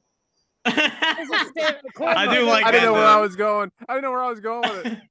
This is 71, according to your outline that you I redid. meant next episode. I'm talking about this episode. Yeah. All right. Well, speaking of not knowing where we're going, bro, I want to and know just who like changed Mike and Brad around on the outline. Yeah, you're It's only freaking just awesome. going right. through the Yeah, you really galaxy. screwed us up. Speaking of not knowing where we're going, bro, just keeping the peace, bro. You know what I'm saying? I guess it's time for Devyn. So, Devyn, what do you have for us this week? That's when I should have changed. All right, so You you accidentally should have deleted it and took it right off of there. But so my topic this week, it's all about sports. I know our buddy Josh Fields is a huge Cincinnati Reds fan, and I'm sure that he's currently in love with Ellie De La Cruz, their young hot prospect, tearing it up. So I just want to know, all of the guys, what is one of your favorite sports athletes that you fell in love with the first time you seen them play. Well, I've said it before. Brie Bella and Nikki Bella have always been I fell in love with them immediately, and have been in love with them ever since. Fair. All right. That's fair. They're both great wrestlers. Yeah, they sure are. Mike, you got one? What was it? I'm sorry, sweet. Oh, fuck. God. I'm sorry. No, Doing a show no. here, man. Doing a show. Yeah. You know I what? know. What's one sports athlete or wrestler that you fell in love with the first time that you seen them play? Alexa Bliss. All right. Josh, you got someone for us? About to be trending again. You're gonna have me break the chain here. I'll break the chain. All right. Yeah. So my favorite athlete as a kid was Ken Griffey Jr. Loved him his entire career. One of the best days of my sports Awesome fandom was the video day he was game. traded to the Reds. One of my favorite days as a sports fan. Oh, Didn't work awesome out the video best. game though when he was with the Mariners. Awesome Oh, Super yeah. Nintendo game. Great. Griffey Jr. Major League Baseball. Weak game. Yep. And I liked how they made McGuire and Canseco look at those games like fucking yacked out. You know, they were hitting for the cycle, if you know what I'm saying. So honestly, my real answer was you guys probably are way too young. The Rocket Ismail for Notre Dame. When he first He started played for the playing, Cowboys for a little bit. Wow. he was the best I had ever seen do anything. Like I never seen anything like it. And then when he signed to the Canadian Football League, we're all like, what? But it was just offered money, kind of like a USFL kind of thing. Like it was a weird way to go. And I don't think he ever made his way back from that. But Dude, he beat what? He played for the Cowboys. He beat the Redskins in a He there was was an good. overtime game. I just never felt he reached greatness. There was I an thought overtime he game would. and Troy That's all. just bombs it. And Rocket is burning this dude. I don't know who the DB was, but yeah, won it in overtime. I'll always remember that game. Yeah, 'cause, he was a tremendous athlete. Rocket the Rocket, blah, blah, blah. I'm like, oh, yeah. And his brother Yeah. played for the Ravens. Yeah, his brother too. Yeah, for sure. A couple of great athletes for sure. I gotta go with the greatest Michael Jordan. Hmm. I mean, because Hard I to remember argue. watching Space Jam and I was like, "Are you kidding me? Hit him high. What Hit a him high is golfer, one of the huh? What a greatest great rap songs of golfer. all This time, dude and it gets to comes off play the with kids' Bugs movie. Bunny and everybody. Are you kidding Yeah. me?" So that got me. Yeah, he played baseball, golf, and basketball in that No, show. he tried to play baseball. I got to see Yeah. that in person. Uh, I like it'd have to be either Tim Duncan or Dirk Nowitzki. Because I remember seeing them and I was like, man, these dudes are fucking awesome. Timmy D for sure. I mean, I'm a Spurs fan. Love Tim Duncan. I think he was amazing. But Dirk was too. David And Dirk Robinson. was really awesome. Yeah, Alright, Mike. they're all great. Mine, I think mine, honestly, right now is the starting quarterback for the San Francisco 49ers, Brock Purdy. You didn't even buy. He went from. Well, here's the thing, though. He went from Mr. That's when I Irrelevant first to seen him. starting the next season. That's pretty damn impressive. But you didn't even know his ass. I remember at Iowa State, that son of a bitch, because he got Iowa State ranked in the top 10. But they're like the doormat of the Big 12 for a long hey, time. by the way, how do you do I knew in Brock the Purdy NFC for a Championship while. game? What's that? How do you do in the NFC Championship game this year? Probably as good as you did in the Super Bowl. So eat shit. What? Mm. What? Lost by 2? Hey, thanks for Okay. that. Do they give out participation trophies or is it L and L? I don't know. Did you make the playoffs? Yeah. We did make the playoffs. Yeah, they lost We to lost the to the Niners. Stetson To Bennett Brock showing Purdy. out for the Rams. I mean, I just got to point that out. Stetson we lined up Ezekiel Elliott at center. Do you That is remember cool. this? Oh. And so Well, it Bold became- strategy, all right, Todd. I Let's just- see how that pays out. I thought that'd be a fun topic to recuperate our guest here. And It makes me Back want to to you, fumble the James. ball if I'll be in No, contact. don't you with, have like, to? Don't Jalen. you go right into the demographic now? Isn't that the rule? Oh, I can. Yeah, my Devon's demographic. Let Look me. at that. My Devon's demographic of the week is watch Payback this weekend, guys. It's one gonna be fucking freaking I'll be awesome. there. Me and shout out Mike Bober, friend of the show. Shout out JB Oh. Games, friend of the show. Both ex guest, so Kick Out Crew alumnus, and I'll be with Hell yeah. my neighbor and friend Brandon, and we will be in section something. We won't be on camera, so look for us. It's like section 105. I don't remember what it is. So Yeah. for my If you're in demographic, the see if you Pittsburgh can find area, James. Holler at James. That's great. Demographics done. The If you mic. find While James, everybody's at picture of it, StarCast, you make I'll a be in T-shirt. Pittsburgh. I paid more for Heads my are falling Pittsburgh off. ticket than that If $200 you- flash sale. If you tweet a screenshot of James on Payback, you will get a T-shirt. Mike will buy you a T-shirt. T-shirt. Yeah, I like how Mike is just like over. Yeah. Yeah, T-shirt. T-shirt. Yeah. All right, back to you, James. Hell yeah. Well, is it boy, I'm glad I can finally see this one coming ahead because I skipped the last part of the outline, but looks like it's time for match 2. And what is match 2? Well, it is it is John Cena versus Kevin Owens. It took place at Money in the Bank 2015 on January 14th, 2015 from the Nationwide Arena in Columbus, Ohio. It had an attendance of 15,277. It had a match length of 19 minutes and 14 seconds, and Meltzer gave this one 4.5 stars, which is very good for a cover band wrestler, and I will get to a lot of that during this match. So, but hey, Josh, why this match? Oh man, for a number of reasons. One, stick with the theme. It's a match I saw in person. Great match. Kevin Owens, one of my favorite indie wrestlers, finally busting out in NXT, finally getting caught up to the main, and they throw him right to the wolves with John Cena. This is the second match of their trilogy. It's one of Boy, my, it's one of the did better you feuds. see that upset on Raw? I didn't see that one coming. Hey. No, it was great. It was right in the middle of those open challenges, and he answered it. Beat the dog shit out of him. It's a pretty good feud, man. Great way to put him on main. Great answer. Look at these guys, huh? Couple of handsome fellas here. Josh, so Kevin Owens' entrance to cheers, and he's obviously going to try to be a heel here, but why is he getting cheered?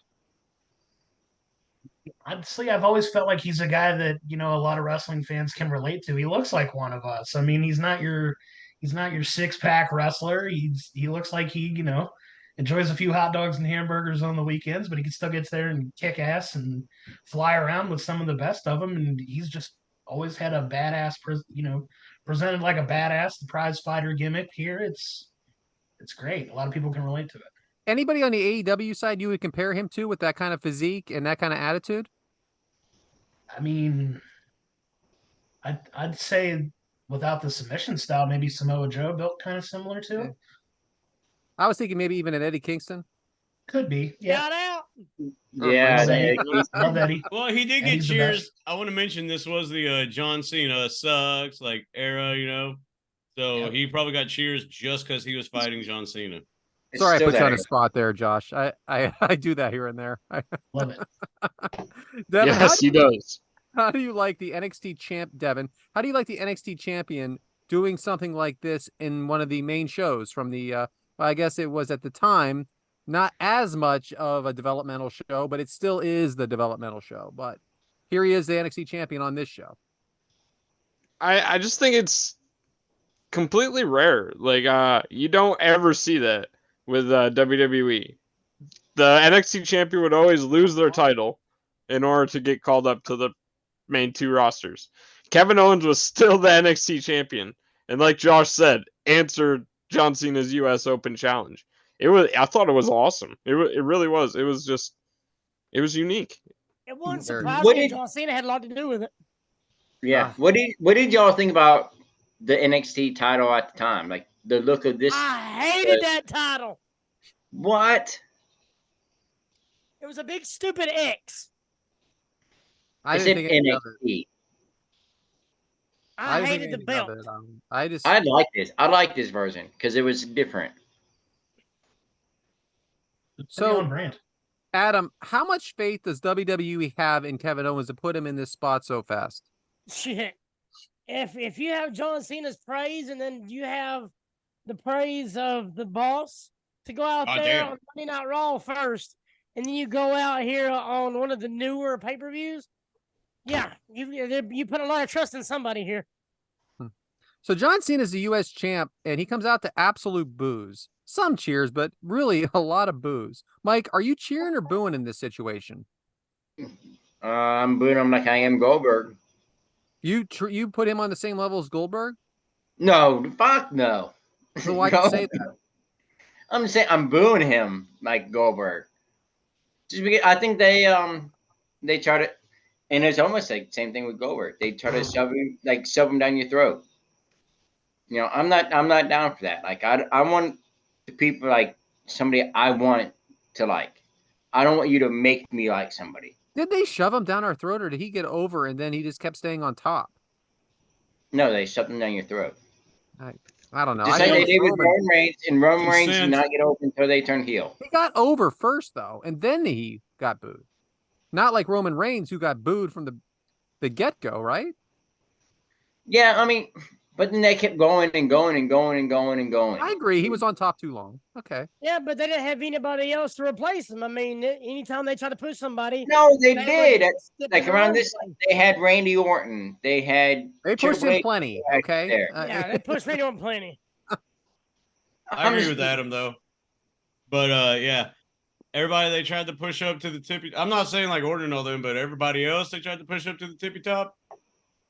For I some saw reason, John just Cena. wasn't there. So I saw John Cena put over King Tensai. that's what I'm saying. And then Or everybody whatever they he brought was. up to the plate struck out. Like Adam's saying, yeah, they brought people up. Hell, Great Khali pinned Taker clean. Didn't work. No. So they brought people up and it just didn't work. So that's why they went back to Old Faithful and old Yeah, Juanito exactly. Cena. Old faithful. They keep going back, and I They do see that with that. Brock and I Lesnar see now. it, but They did so it with James, Brock Lesnar for about 4 years I straight mean, on the seriously, belt. every time you didn't want him, but there he was. Yeah. he shows up. Good He match shows out up of him at regardless. he shows up at the random time, and boom, he's over. Yep. It's true. And James- depends on who's in the ring, whether he's a heel or face. It's He true. can come out this week be a heel, and next week be a face. Give me 5 bad Cena matches. Man, keep it going. Yeah, He let's made Titus O'Neil look good. Cena never had a bad match. He was one of the I best. agree with that. I just That's think the only they. reason Hey, why we're he's already taking at a this much. Hey, let's randomly talk about other shit. And he's What are we been on doing? again. James, who are the announcers? James, announcers. Man, I'm glad you asked, Brad. It is from what I gathered, it is Michael Cole, John Bradshaw Layfield, and Jerry the King Lawler. I think moving forward, I may just wait till the picture pops up and just say that. That's so awesome. Josh, you were in the crowd. Who were you cheering for out of these two competitors? Hardcore Kevin Owens, man. Hardcore Oh, Kevin yeah? Owens. Big fan, huh? Hey, everybody loves the cover bands. Did anybody else see John Cena? Get When through John the Cena moves. run, when Get he through the ran moves. when he ran to the ring, he slid his belt to Kyoto. Kyoto, in one slick move, grabs it, tosses it back to right back to whatever his damn name is. Cena. Yeah, to John. Yeah, it's him. I'm trying to watch the match while we're talking about. And it. then he holds it up backwards. I like how he holds it up like he's facing the other way, but the belt is facing the Hard King. I kind of like that. I thought it was He cool. slides That into was Kyoto, and good. Kyoto, boom, right back to Cena like in one swift motion. It was so badass.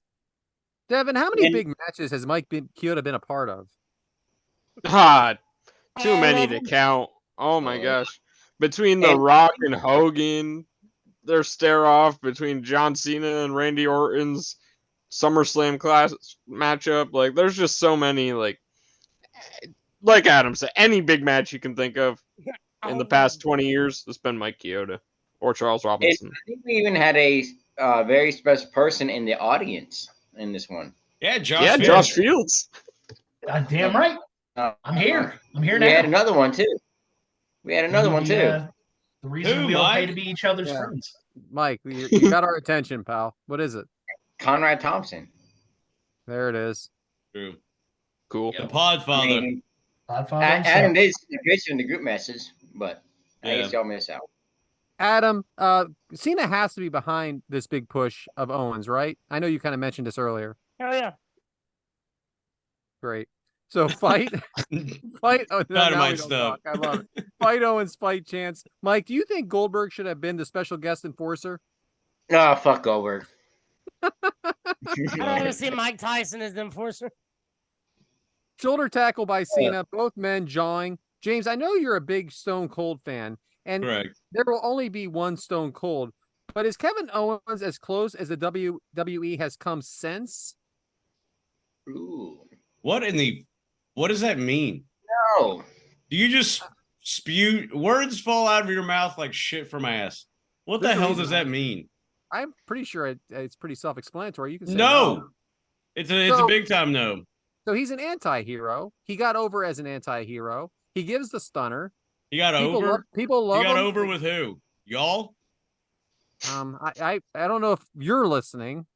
I listened to the crowd reaction. Apparently, Josh Fields was part of it. Is that because They of like him. anti-Cena? Is it or isn't it? Or you still hear it today? He's never really changed his character. Yeah, or he hasn't come up with any of his own moves either. What about that front flip in the corner? What about the pop-up power bomb? Oh, Batista bomb? Crazy, great stuff. Anyway, shoulder Yeah, tackle. he's the best. Not a fan. Whatever. I Shoulder don't drink tackle. the Kool-Aid on Kevin Steen. They locked up. Shoulder tackle by Owens. Crowd clearly behind. Shoulder Kevin. tackle. Oh, like the Cena style thing? Crazy.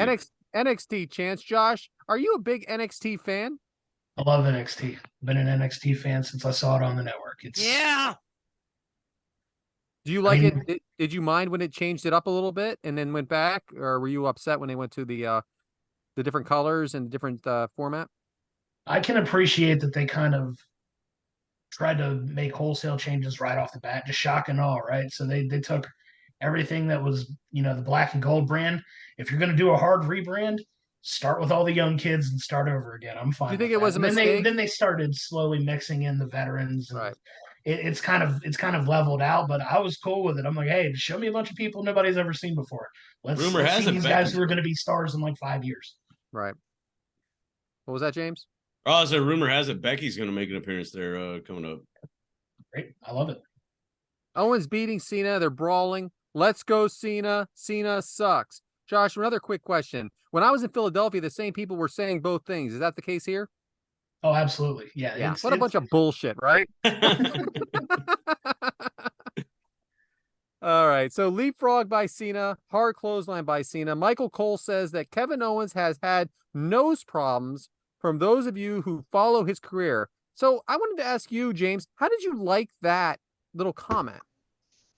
Well, the fact that Kevin kind of sold it and like grabbed his nose and stuff like that, and then because a fan that wasn't watching, like myself, I didn't know he had nasal issues and all that stuff. So when he grabs his nose and Michael Cole's like, "Oh, he had nose problems dating back to his NXT, blah, blah, all this stuff," it added a little context. And as we all know, context is king. Devyn, why were people chanting for NXT? Why is there so many diehard NXT fans here? I think it's the movement at the time. There was no AEW, so all the current AEW fans were kind of fully enthralled in that NXT black and gold era. Yeah, At least in my opinion. NXT was that like if you were a diehard fan, that was your show.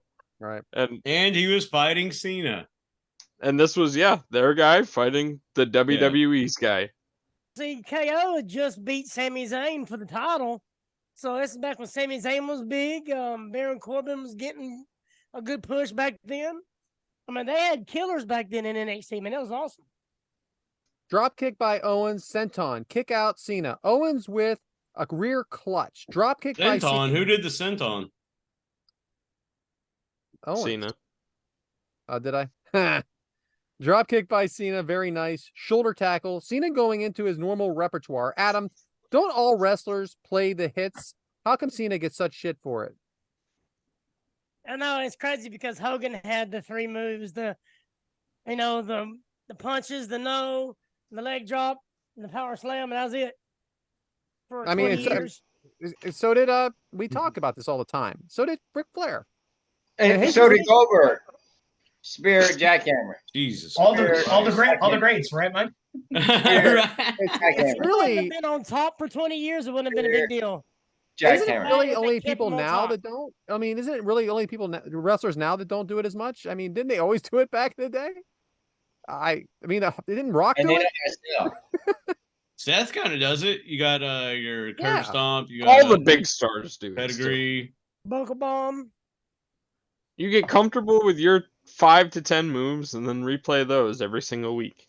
So now we got Yeah, Owen. if you have a match in between those 5 and 10 moves, then you're good. Owens counters doing all of Cena's moves here.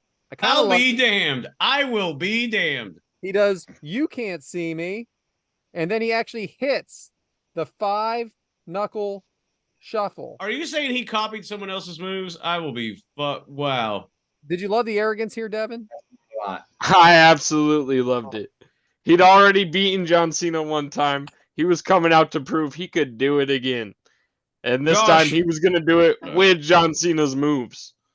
Josh, were people in the crowd saying "play Freebird"?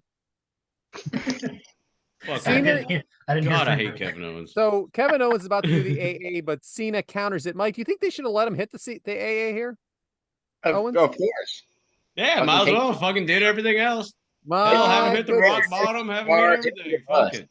Not this early. I don't think they should God let damn, him hit open this it early. up. STF by Cena. Owens counter. Cena reverse something. I mean, they didn't have a name for it. It was something different over his head. There it is. It's What a would you Grown call it? man reverse strength is suplex. what that was. That was grown man What is strength. what is it, Adam? Reverse suplex. Kind of. I really? That's what Kind that's of. what it That's is. exactly what it is. It's a backward suplex. It's Exactly just what a it is. Oh, okay. It was guys. grown man strength by John Cena because, like we mentioned, KO's a big old boy, and that's some grown man strength lifting him up and flipping him like that. It's just a That's one backward thing you got to suplex. give is all John it is. Cena. He has his fucking strength. Well, Damn that right. was the I was getting to here, Josh. Love or hate Cena. You can't argue with the strength and physicality and how impressive he is, right?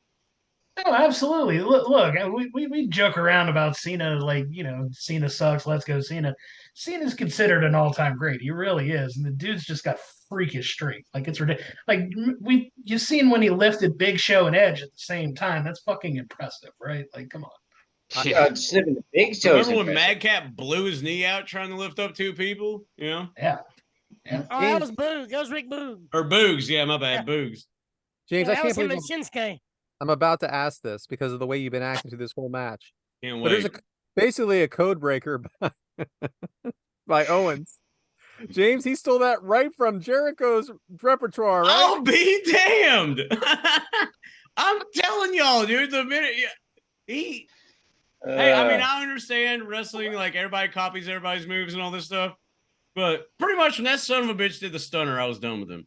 I mean, I cannot But believe. yeah, it is He's not kind of playing this, Josh, I swear. kind of funny how it's all everybody else's moves, huh?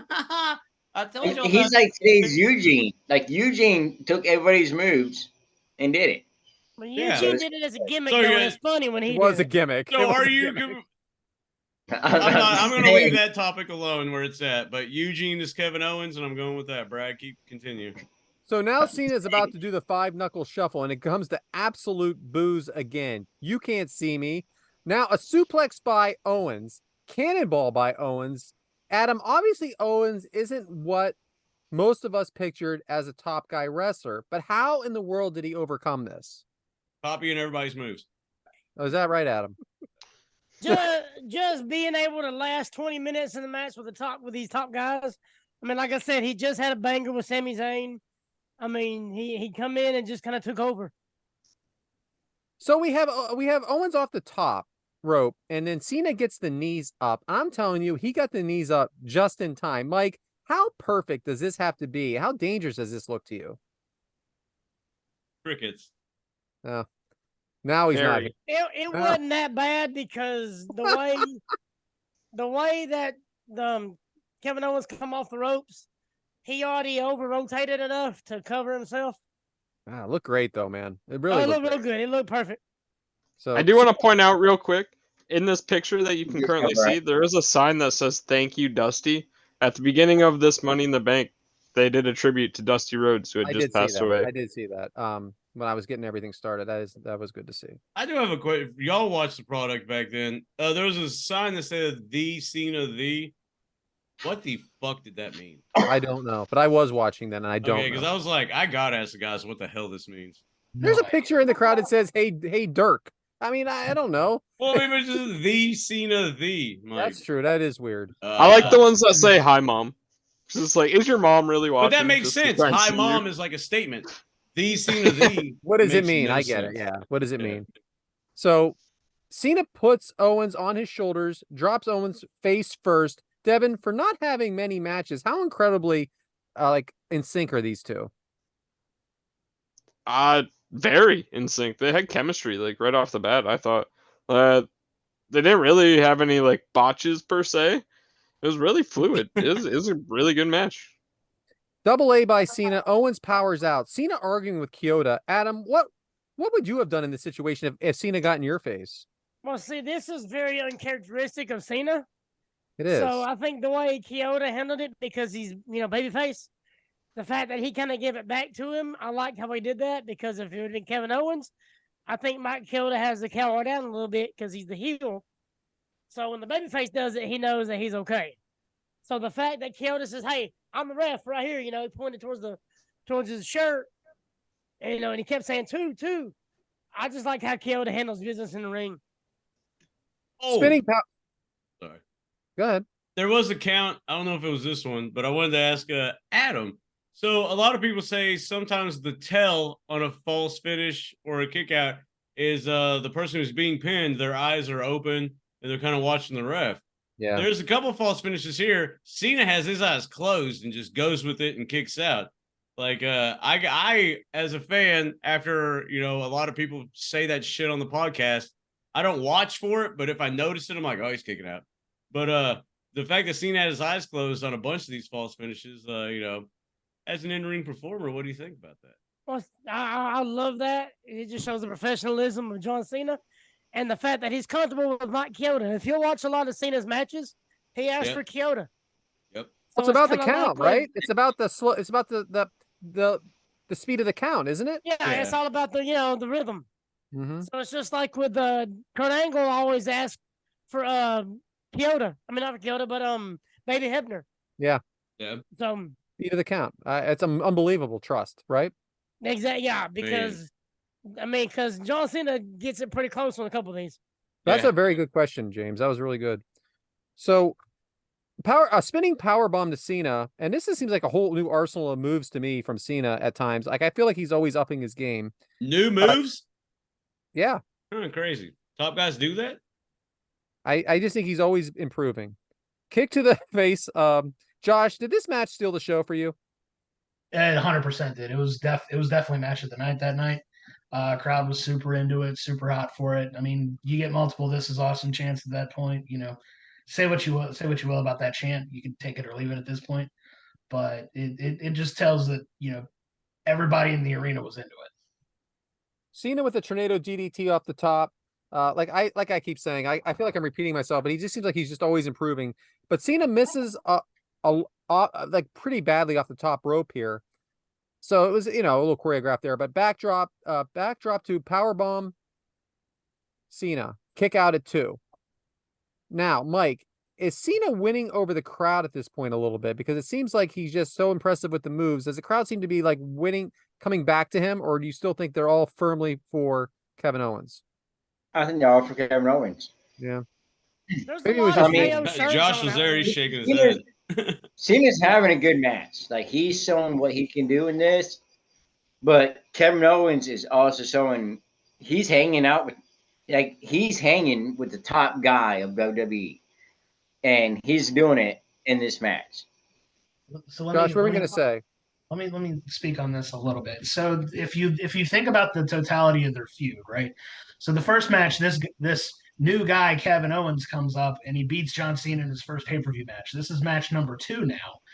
So he already knows that he can beat John Cena, right? So now Cena's trying his damnedest to prove that it was a fluke. So you got Cena trying to hit him with his whole arsenal that everybody thinks of at this point, and it's not beating him.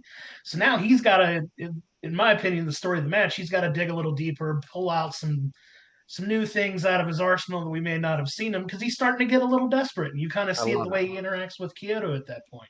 He It's a story being told, right? Story being yeah, told. he Especially starts when he throwing kicks out out. shit you never seen. Especially when he kicks out of the AA, when he kicks out the first time, you can Yeah. see Cena getting aggravated. Moonsault by Owens off the top misses. Cena with the AA, kick out by Owens. Devin, this is 2 AAs now with the kick out. Is that too many? No, I don't think so. You see it all the time. Sometimes, like Cody Rhodes' most recent victory over Brock Lesnar. Sometimes it takes 3. He was Gotcha. a champion right here too. Kevin Owens counters Cena off the top rope. Is this this is That Is was this an awesome? awesome move. that's God what- damn, that was good. that, holy shit, James. Never seen that before. Who executed that? say- move? Hey, This is awesome, Chance. And James, is it awesome or too many spots? And you just said it. That is unreal. that was pretty sick. Because the thing is, like, too many spots is kind of like none of them really sink in. But this counter was like, whoa, like, that's some big old boys up there, So that counter was and then there's a move coming up that you're just like, whoa, because that's What's the two name big of that old move, boys. Brad? And even for Cena to take this move, like that's a dangerous move right there. Yeah. So for Cena to trust, Kevin Owens to do it, that means a lot. Go ahead, Adam. It's a twisting avalanche fisherman suplex. Did you really think I was going to say that? I I wasn't going to I don't say know. that. don't. On commentary, they didn't even say that. No, They just they don't. like, If I don't write it down, they didn't say it. That's a yeah, problem. big. They say like big or big counter suplex or some shit like Yeah, that. counter. That's what I wrote here. I wrote counter. I actually just wrote counter Yeah, off the top That's rope. I think he hilarious. says like big counter suplex or something. You guys don't do. I rewind this shit. Like hit that 10 seconds back. I'm like, nope. We're gonna just write what I think. All right. So STF by Cena. Owens gets to the rope. Cena a little bit of awkwardness here, but that's okay. Now here we go. A Canadian Destroyer by Cena, right? No, Mm. Yes. What was it No. called? What is that move called? It's a sunset. that's a Yeah. code red. Code Red. Code Red. That's not a Yep. move we see all the time at this time, though, right? Not Mm. at this point. No, not in 2015. I'm sorry, I messed up Canadian Destroyer for Code Red. I meant the Code Red. So Hey, so here's because Devin was said that there's new not. to that audience, Josh? Is what I was going to ask you. Ooh. But the funny thing is, me and Cabana Man did this in our matches in 2004. The Mm. fuck out of here. Ask him.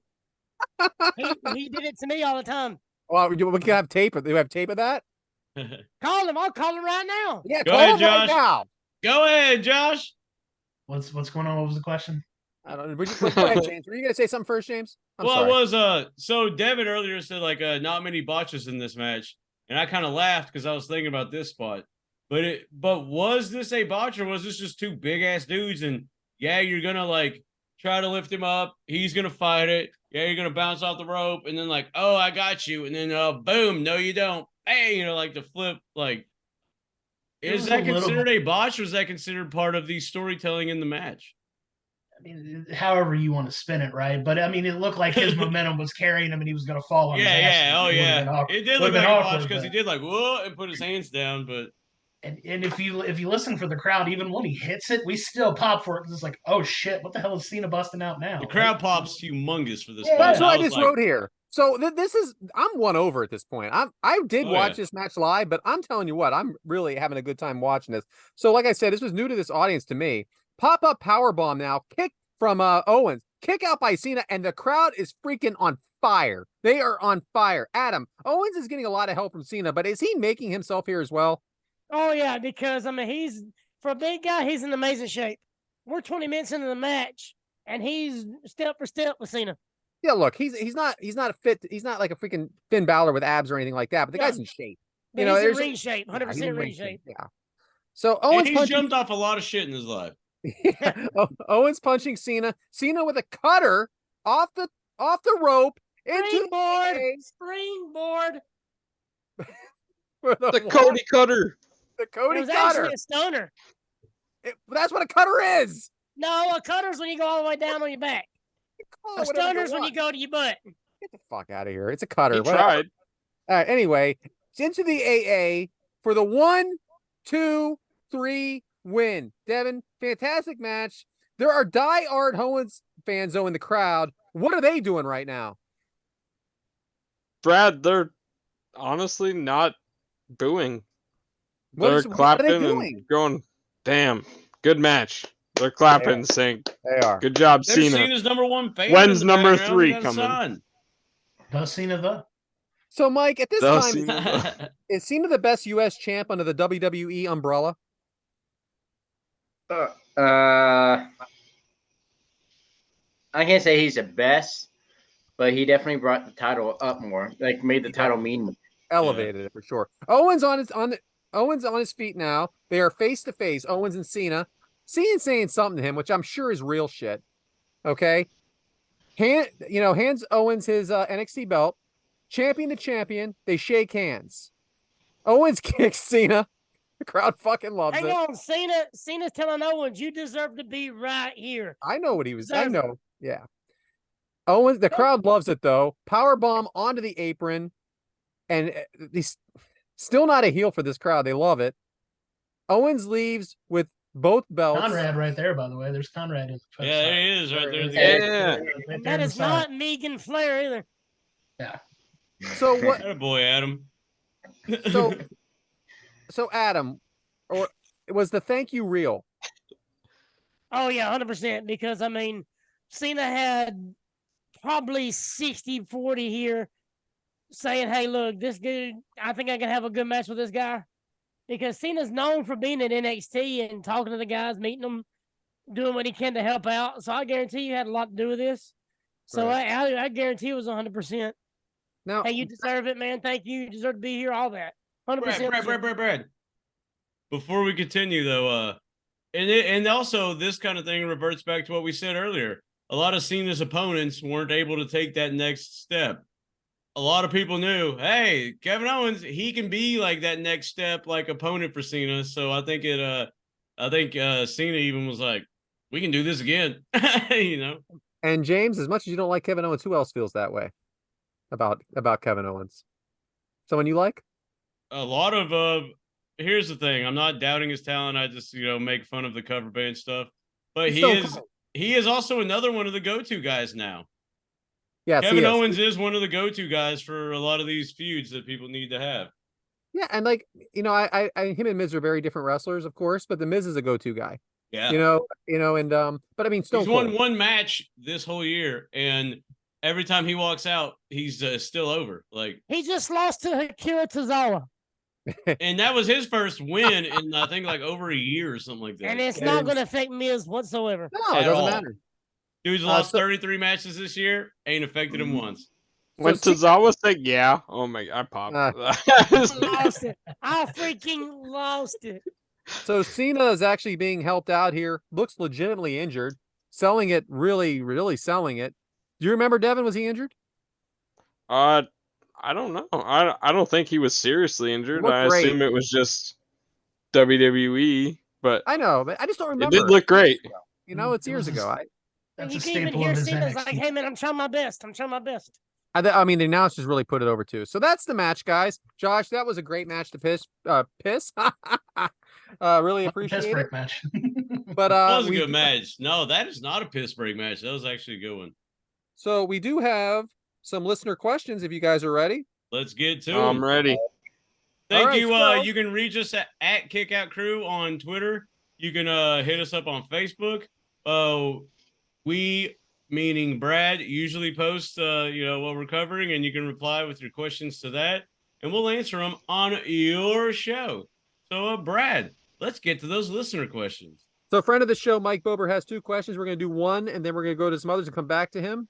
Did the WWE drop the ball with Mr. Kennedy? I mean, they have stuck with injury-prone superstars for a longer amount of time than they did him. Also, do you believe the rumors about him being unsafe? They kept Nia Jax around long. My home. I think Mr. Kennedy dropped the ball on Mr. Kennedy. Great answer, Mike. Great answer. That's the truth. I agree. I'm Mike. I think that. I don't think they dropped the ball. He had his name was Kennedy. He had it. Obviously, somebody had some faith in him, and that is He had it, and I think he's the one that fucked up on it. Even He was on going to be commentary- Vince's son. on Yes. commentary during that ladder match, they said he's beat like 7 champions in the past 12 months, and then he wins the Money in the Bank at WrestleMania. Like, obviously, there's plans in the making. So, Kennedy screwed Kennedy. Anybody have any other opinions on that? I think Mike pretty much said it. Josh? Yep, I agree. Second part of his question here. I didn't realize it was 6 questions in this, but here, hey. And I know my answer to this real quick. Would you rather see the Money in the Bank ladder match return to the WrestleMania or stay in its own pay-per-view? On pay-per-view. On pay-per-view, yeah. It's pay-per-view. WrestleMania is freaking long enough, bro. It is. You put this on there, it's another half hour. And the way they've been doing it, yeah, it's well done. Puerto Rico was Money awesome. in the Bank has been like you pointed out, been a great pay-per-view here lately. So I think keeping it its own pay-per-view with awesome title matches or whatever at the end. Because if you remember back in the day, Survivor Series, even it was better back in the day, but they had a lot of great title matches on Survivor Series back in the late 90s and stuff. So I think keeping Money in the Bank its own pay-per-view with awesome title matches, good way to go. Mike Gallagher asks, how did the trilogy of matches stack up on your opinion, Cena versus KO? Now, I know you weren't watching at the time, James, but I'm going to tell you this. I hated the way it ended because it was a tap out on the third one, part 3. KO tapped out. What show was part 3 on? I think it was a regular. Was it a regular? Just a Raw or something? Do you remember, Josh? I think it was Battleground. Okay. I couldn't remember, but I remember it happening. I remember everybody's like, what are we doing now to this guy? Almost like we build him up and it's okay that second match, but now we're tapping him out in the third. What are we building him or not? I felt that way. I felt that way. You can't have NXT guy come in and run shop. I'm not saying that, but I don't think he should have tapped out. He's supposed to be fight Owens fight. A dusty finish. Exactly. Yeah, pass out or something, a dusty finish. I mean, yeah. I just thought it was. I just remember some very angry Owens fans in that crowd, like, what are we doing? Lose one thing, tap out's another. Yeah, to give up with a shirt that you're promoting saying "Fight Owens fight" and then give up. I guess it makes sense. True tap out. Maybe that's the sign. It sucks because it lost. It was part of their build for SummerSlam that year, and it was so stupid. That's that SummerSlam match that it was Cena versus Seth, U.S. title for WWE title, where Seth became a double champ with his white Power Ranger gear. Oh yeah, yeah. Authority. I remember that. Another question here from Mike Bober. At the beginning of the Money in the Bank 2015, when they played Dusty's music, was I the only one thinking that Vince was going to start dancing around like he was filming the Stand Back video again, or what? He did. He had that leg moving and everything. That was pretty good. Yeah. Pretty good, Bober. Pretty good. I got a funny story about that actually from the show. So they do the 10 bell salute for Dusty at the beginning, and then they start playing his theme. And everybody's just kind of standing there where our whole section, our section right there, is kind of lined up straight with the entrance ramp, right? We start clapping, and I don't know if it captured it on camera or not, but almost the entire back row of stars were looking up at us clapping, and then they all started kind of clapping along with us to the beat of the music. And then Vince joins in, and we're all like, what? Vince is fucking clapping too? What is going on? But, and you guys started that? Yeah, it was crazy. Next question here is also from Mike Gallagher. Would you think Mr. Kennedy's ceiling would have been what would it have been if he would have cashed in? I mean, world champ. It is the rocket ship, right? It's the rocket ship. It would have been. He would have been Vince's son in that storyline, and he would have been a world champ. He multiple times. He had the rocket ship, he had it on him. Yeah. Do you want to announce that, Adam? Yeah, that's why I put it in the chat first. From Sean Ross Sapp online, they just talking about what happened with Bray Wyatt. I said earlier in the year he had gotten COVID, and it actually put a strain on his heart. It says there was a lot of positive progress towards the return of his recovery. Unfortunately, he suffered a heart attack because of COVID he had gotten earlier in the year. and said that COVID exacerbated a heart issue, which turned into a heart attack. Must man dance. Must man again, dance. Again, prayers out to 36 years old, man. Heart the attack, family. 36. Family. This COVID thing has had some long-term effects on people, and this kind of stuff has happened. So again, prayers out to his family. So thanks for that, Adam. Damn, I hate that, man. Final question of the day was from Ben Jones. Would you rather? From the future. Aussie, Aussie, Aussie. Oi, oi, oi. There you go. I like that. You gotta ask this question in Australian. I tried to do his. That's kind of rude know. and disrespectful. I So, tried last week. It didn't work. All I got was that's the funny. knife. But so would the Money in the Bank idea have worked in either the golden era, as in 85 to 92, or in the Attitude Era? I have an opinion, but go ahead, guys. Maybe Attitude Era, but not the Golden Era. I totally agree. Totally agree. Yeah. dude, in the golden era, if somebody would have got that briefcase and chased Hogan, you're telling me that wouldn't have worked? No, different time. Well, different, it's different the audience. DiBiase type thing. It's the Money Inc. type deal, but you just flip it with like a briefcase. It would have had if it had a whole different build up. I'm Maybe telling like a you. tournament. Hulk I Hogan's remember that. doing his comeback, does the point, does the leg drop, and some asshole comes out, their music hits, and he comes out with that briefcase, and Hogan's like, like shocked and perplexed. Yeah. You tell me that wouldn't have worked? I don't think so. It would have to be a whole different build up. It couldn't be a ladder match. It couldn't be a briefcase. I'm just telling you, it was a weird time. It I had think to the be like a cash-in tournament- of the briefcase would work most definitely. Yeah, I'm with that. How you Not get a the ladder briefcase? match. Well, you maybe- can't have maybe ladder. like There were no some ladder cup winner. matches. Yeah. They could have done like a battle royal like they like to do back then or something. Maybe like a something. Crockett Cup. If you win the Crockett Cup, you have an open invitation to challenge for the title. Call your shot. What do they call Yeah, Yeah, it'd be it? like a G- formal like the thing. You wouldn't G1. be just run out and do it. But also Yeah. back in that day, they would have made it where it wasn't a surprise. It was a like, Yeah, it'd been all on this formulated day and I'm all that. fighting you type of thing. Absolutely. Like, and then they would But have in had a the Attitude contract Era? signing. They would have done all that shit. In It's the like when Attitude dude- Era, they would have had 5 a year. Right? Hell, they would have probably did 2 a night. I'm telling you. They're basically What did it happens with the anyway. G1?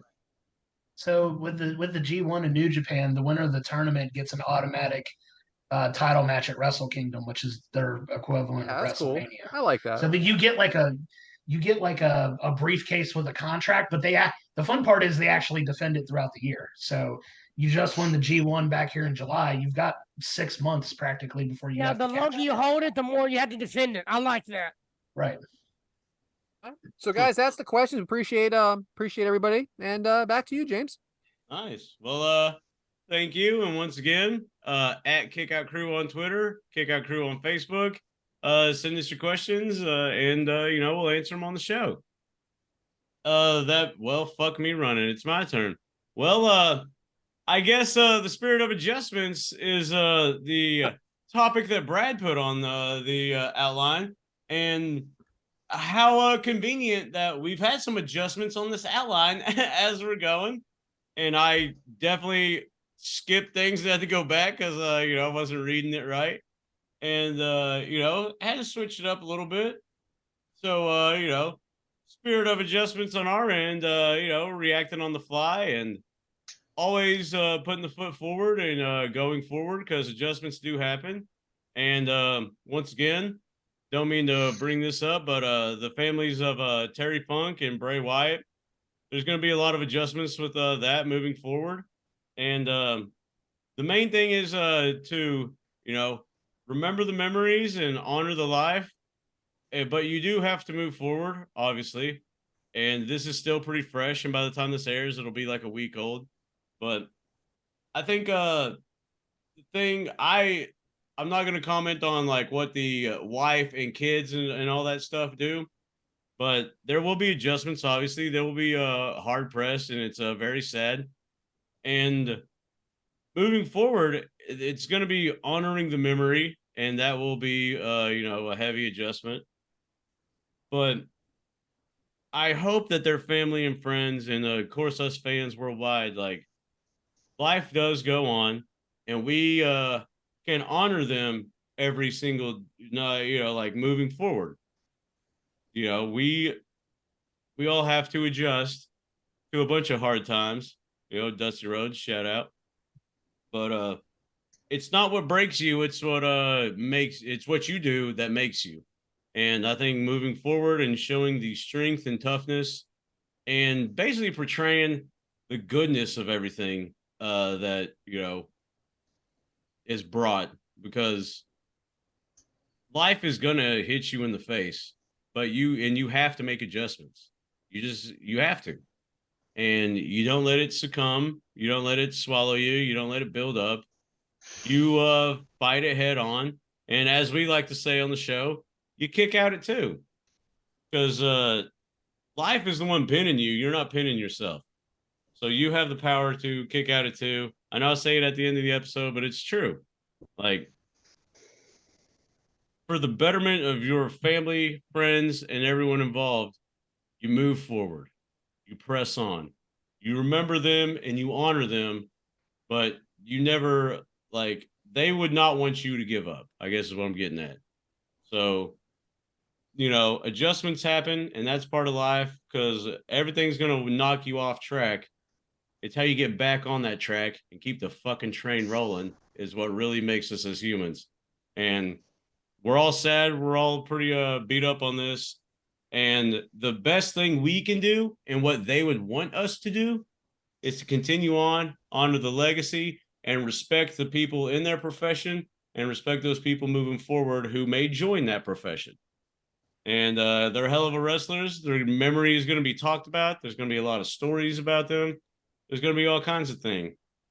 But the thing is, you adjust, you deal, you cope, and you move forward, because that's what they want you to do. And always remember, they're there with you.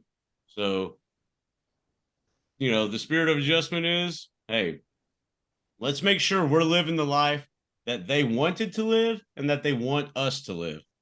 And that's all I got to say about that. It sucks ass, but hey, we're here, because of them. We've had great memories with them, and it's upon us to share those memories forward. So never give up, never surrender, and let's just fucking win at life, That's all I got, I guess, on that. Yeah. Good one, James. Good one. Hey, man. That's life, baby. Top 5, baby. Top 5. You know what else is top 5?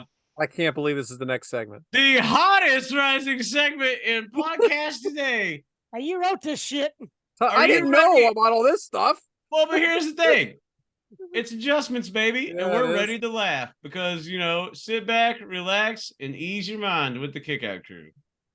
And what better way to kick out it, too, than Adam with a Waka Waka Waka. So, Adam, take it away. So let's see what. Oh, shit. Get that out of here. Wrong one. All right. So, 3 conspiracy theorists walk into a bar? Now, you can't tell me that's really a coincidence, can you? Hey-o. Can you? I mean, really? All Guess right. not. What word starts with the letter E and ends with the letter E, but only has one letter in it? E? Envelope. Oh! Freaking A. I like that one. Got him. All right. So, what did the duck say when he bought chapstick? Put it on my bill. That was corny. I like that one. Every morning I get hit by the same bicycle. It's a vicious cycle, baby. Oh, waka Waka waka waka waka. Every day. Those are so much better than Jonesy jokes. I love it. Thanks, Adam. Waking up in the morning, I can write better Jonesy jokes than that. And the feud begins again. Who? Hi, mate. All right. He knows I love him. Yeah. What we got next week, boys? Well, Impersonating, accents probably isn't in our best interest. next week we talked about it. We're going to cover matches from Terry Funk and from Bray Wyatt, just show them homage. WrestleMania days. So the Terry Funk match is going to be Terry Funk versus Mick Foley, May 4th, 1998 Raw main event. Very good match, very popular match. Devin, did you pick the Bray Wyatt match? I thought of one. I'll talk to you guys off air about it though. Yeah. He We'll had a post it good on. one We'll with post it Roman on Reigns, I know socials. that. Him Well, and we have a Roman short Reigns. just full disclosure. We're going to record our next match pretty close. That's why we're ready now. But go ahead. We'll talk about it after. So anyway, yeah, that's it. So that's next week. We're going to talk about Bray Wyatt and Terry Funk. Very influential people, because in all honesty, we didn't even talk about Terry's like deathmatch influence in Japan and all that stuff. Right. I mean, fuck around, The guy was exploding barbed wire stuff, and we're not talking the sparkler shit, which I was a attendee for in Jacksonville. But yeah, like real like stuff. And He influenced so many wrestlers. Now it's insane. I mean, hell, Road Dogg, if you ask him who's the best wrestler, doesn't he say Terry Funk like every time? And we all know him and Mick are really close. I think Ric Flair says the same thing. Yeah. Oh, What's, yeah. what's crazy? 1989, is man. Or I'm not. Was it 89? Well, shout out Roadhouse. Yeah. Love Shout Roadhouse. out Roadhouse. Patrick Swayze Express. Freaking love that movie. Roadhouse. Roadhouse. Yeah. Yeah. Well. So yeah, that's what we'll be doing next week, which obviously it'll be belated when it airs, but it'll be good to talk about the matches and reflect and also inspire, because that's what it's all about. It's not always about the hard times. And don't ever get lost in the hard times, because here's the thing. Hard times do come and go. You have to be the one to make it through those. You have to walk on coals. You have to walk through fire. You have to get up, stand up, but always remember this: never give up. That's the true mark of a champion. And those two motherfuckers were champions. And you know what? We're all champions. You can be a champion too. You know how? You fucking kick out at 2. You don't ever take the pin. You throw that shoulder and you stand up. You wipe the blood off and you say, "One more, motherfucker. I dare you." And never give up. Never surrender. Because that's what we do on your show. And you can watch us on Premier Streaming Network. Listen wherever you get your podcast. Always reach out to us on the socials. We have Instagram, everything. Before we leave, I want to give Josh the field. So, Josh, is there any closing statements you'd like to make? Oh man, this is awesome. I'm glad you guys finally had me. It only took you 71 episodes to get me on my show. I'm glad you came on, man. One of my good friends, my brother all the way. The beauty of wrestling is it's universal, and we have friends all over the place. And who would have thought that we'd know each other? And yeah, I consider you a great friend. Really glad you agreed to be on the show, number one. Really glad we asked you, number two. Huntsville was fucking amazing. I'm glad we got to spend a lot of time together. And a lot of time. yeah, man, dug it. Appreciate you Go guys. Cowboys. Fuck the Bengals. Love Joe Burrow though. No, I'm kidding. Yeah, let's not forget. James might be a total sweetheart in the sense that he talks shit about the Bengals, but he doesn't mind sending Bengal gifts. Hey man, but Aww. well, here's the thing. The reason I got you that specific thing was I wasn't gonna get you some generic shit. I wanted to get you something that was a little off to where when you looked at it, you were like, "Oh yeah, Top Guy Weekend and all that stuff." And because that's what it's about, man. Camaraderie and a family, and the love for wrestling, and now the love for each other. Funny thing is, that's a Clemson Bengal Tiger. That's not Cincinnati. That's Clemson. Thanks, Adam, for I'm just ruining kidding. the I fucking swear. gift I bought him. I swear I'm kidding. I have no idea the difference. Really Oh don't. man, got me on I mean, that. a I really bulldog's a don't. bulldog's a bulldog's an MLS. Right. I'm just messing with Hey. you. All right. You gonna close it out? Oh yeah, Mike. We're ready for you to log off, I guess. So Hey, be on the lookout for bonus episodes on YouTube also. Mike throws a lot of tangents in these episodes, but boy howdy, he's rushing to get off of this.